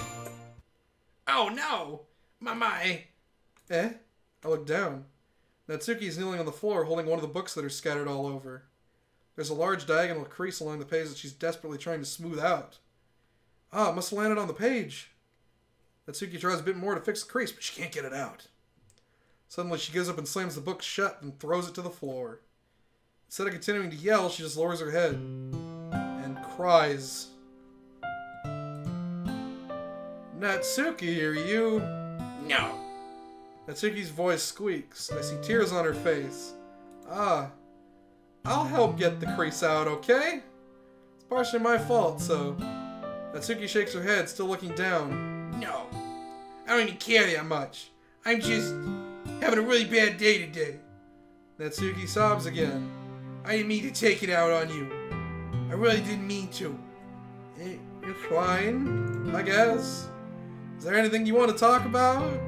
Natsuki shakes her head. Just every day is so hard. I just want to come to the club and... Natsuki falls silent again. Oh no, what did we do? I can't press her, so I can only do what I know how to do. Alright, well, I'll help clean this up. And I'll move the rest of your manga for you.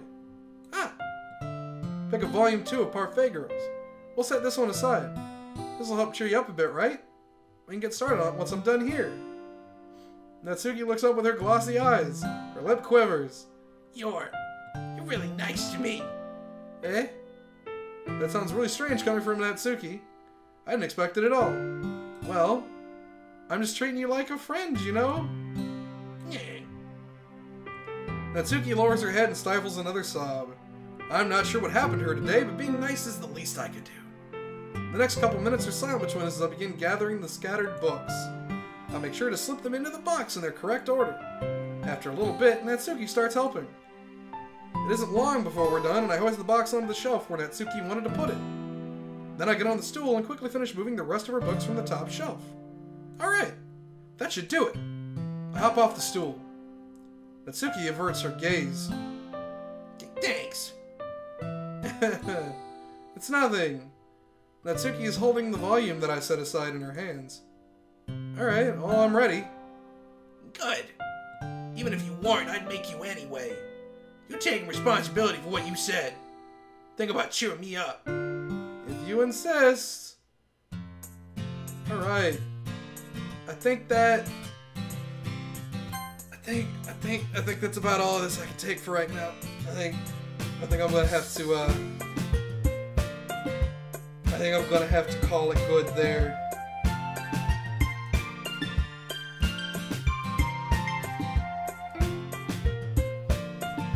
Yeah, it's definitely gonna be it. Well, thanks for showing up, guys. Did I save it? It is a visual novel, but I assumed the horror would come faster than this.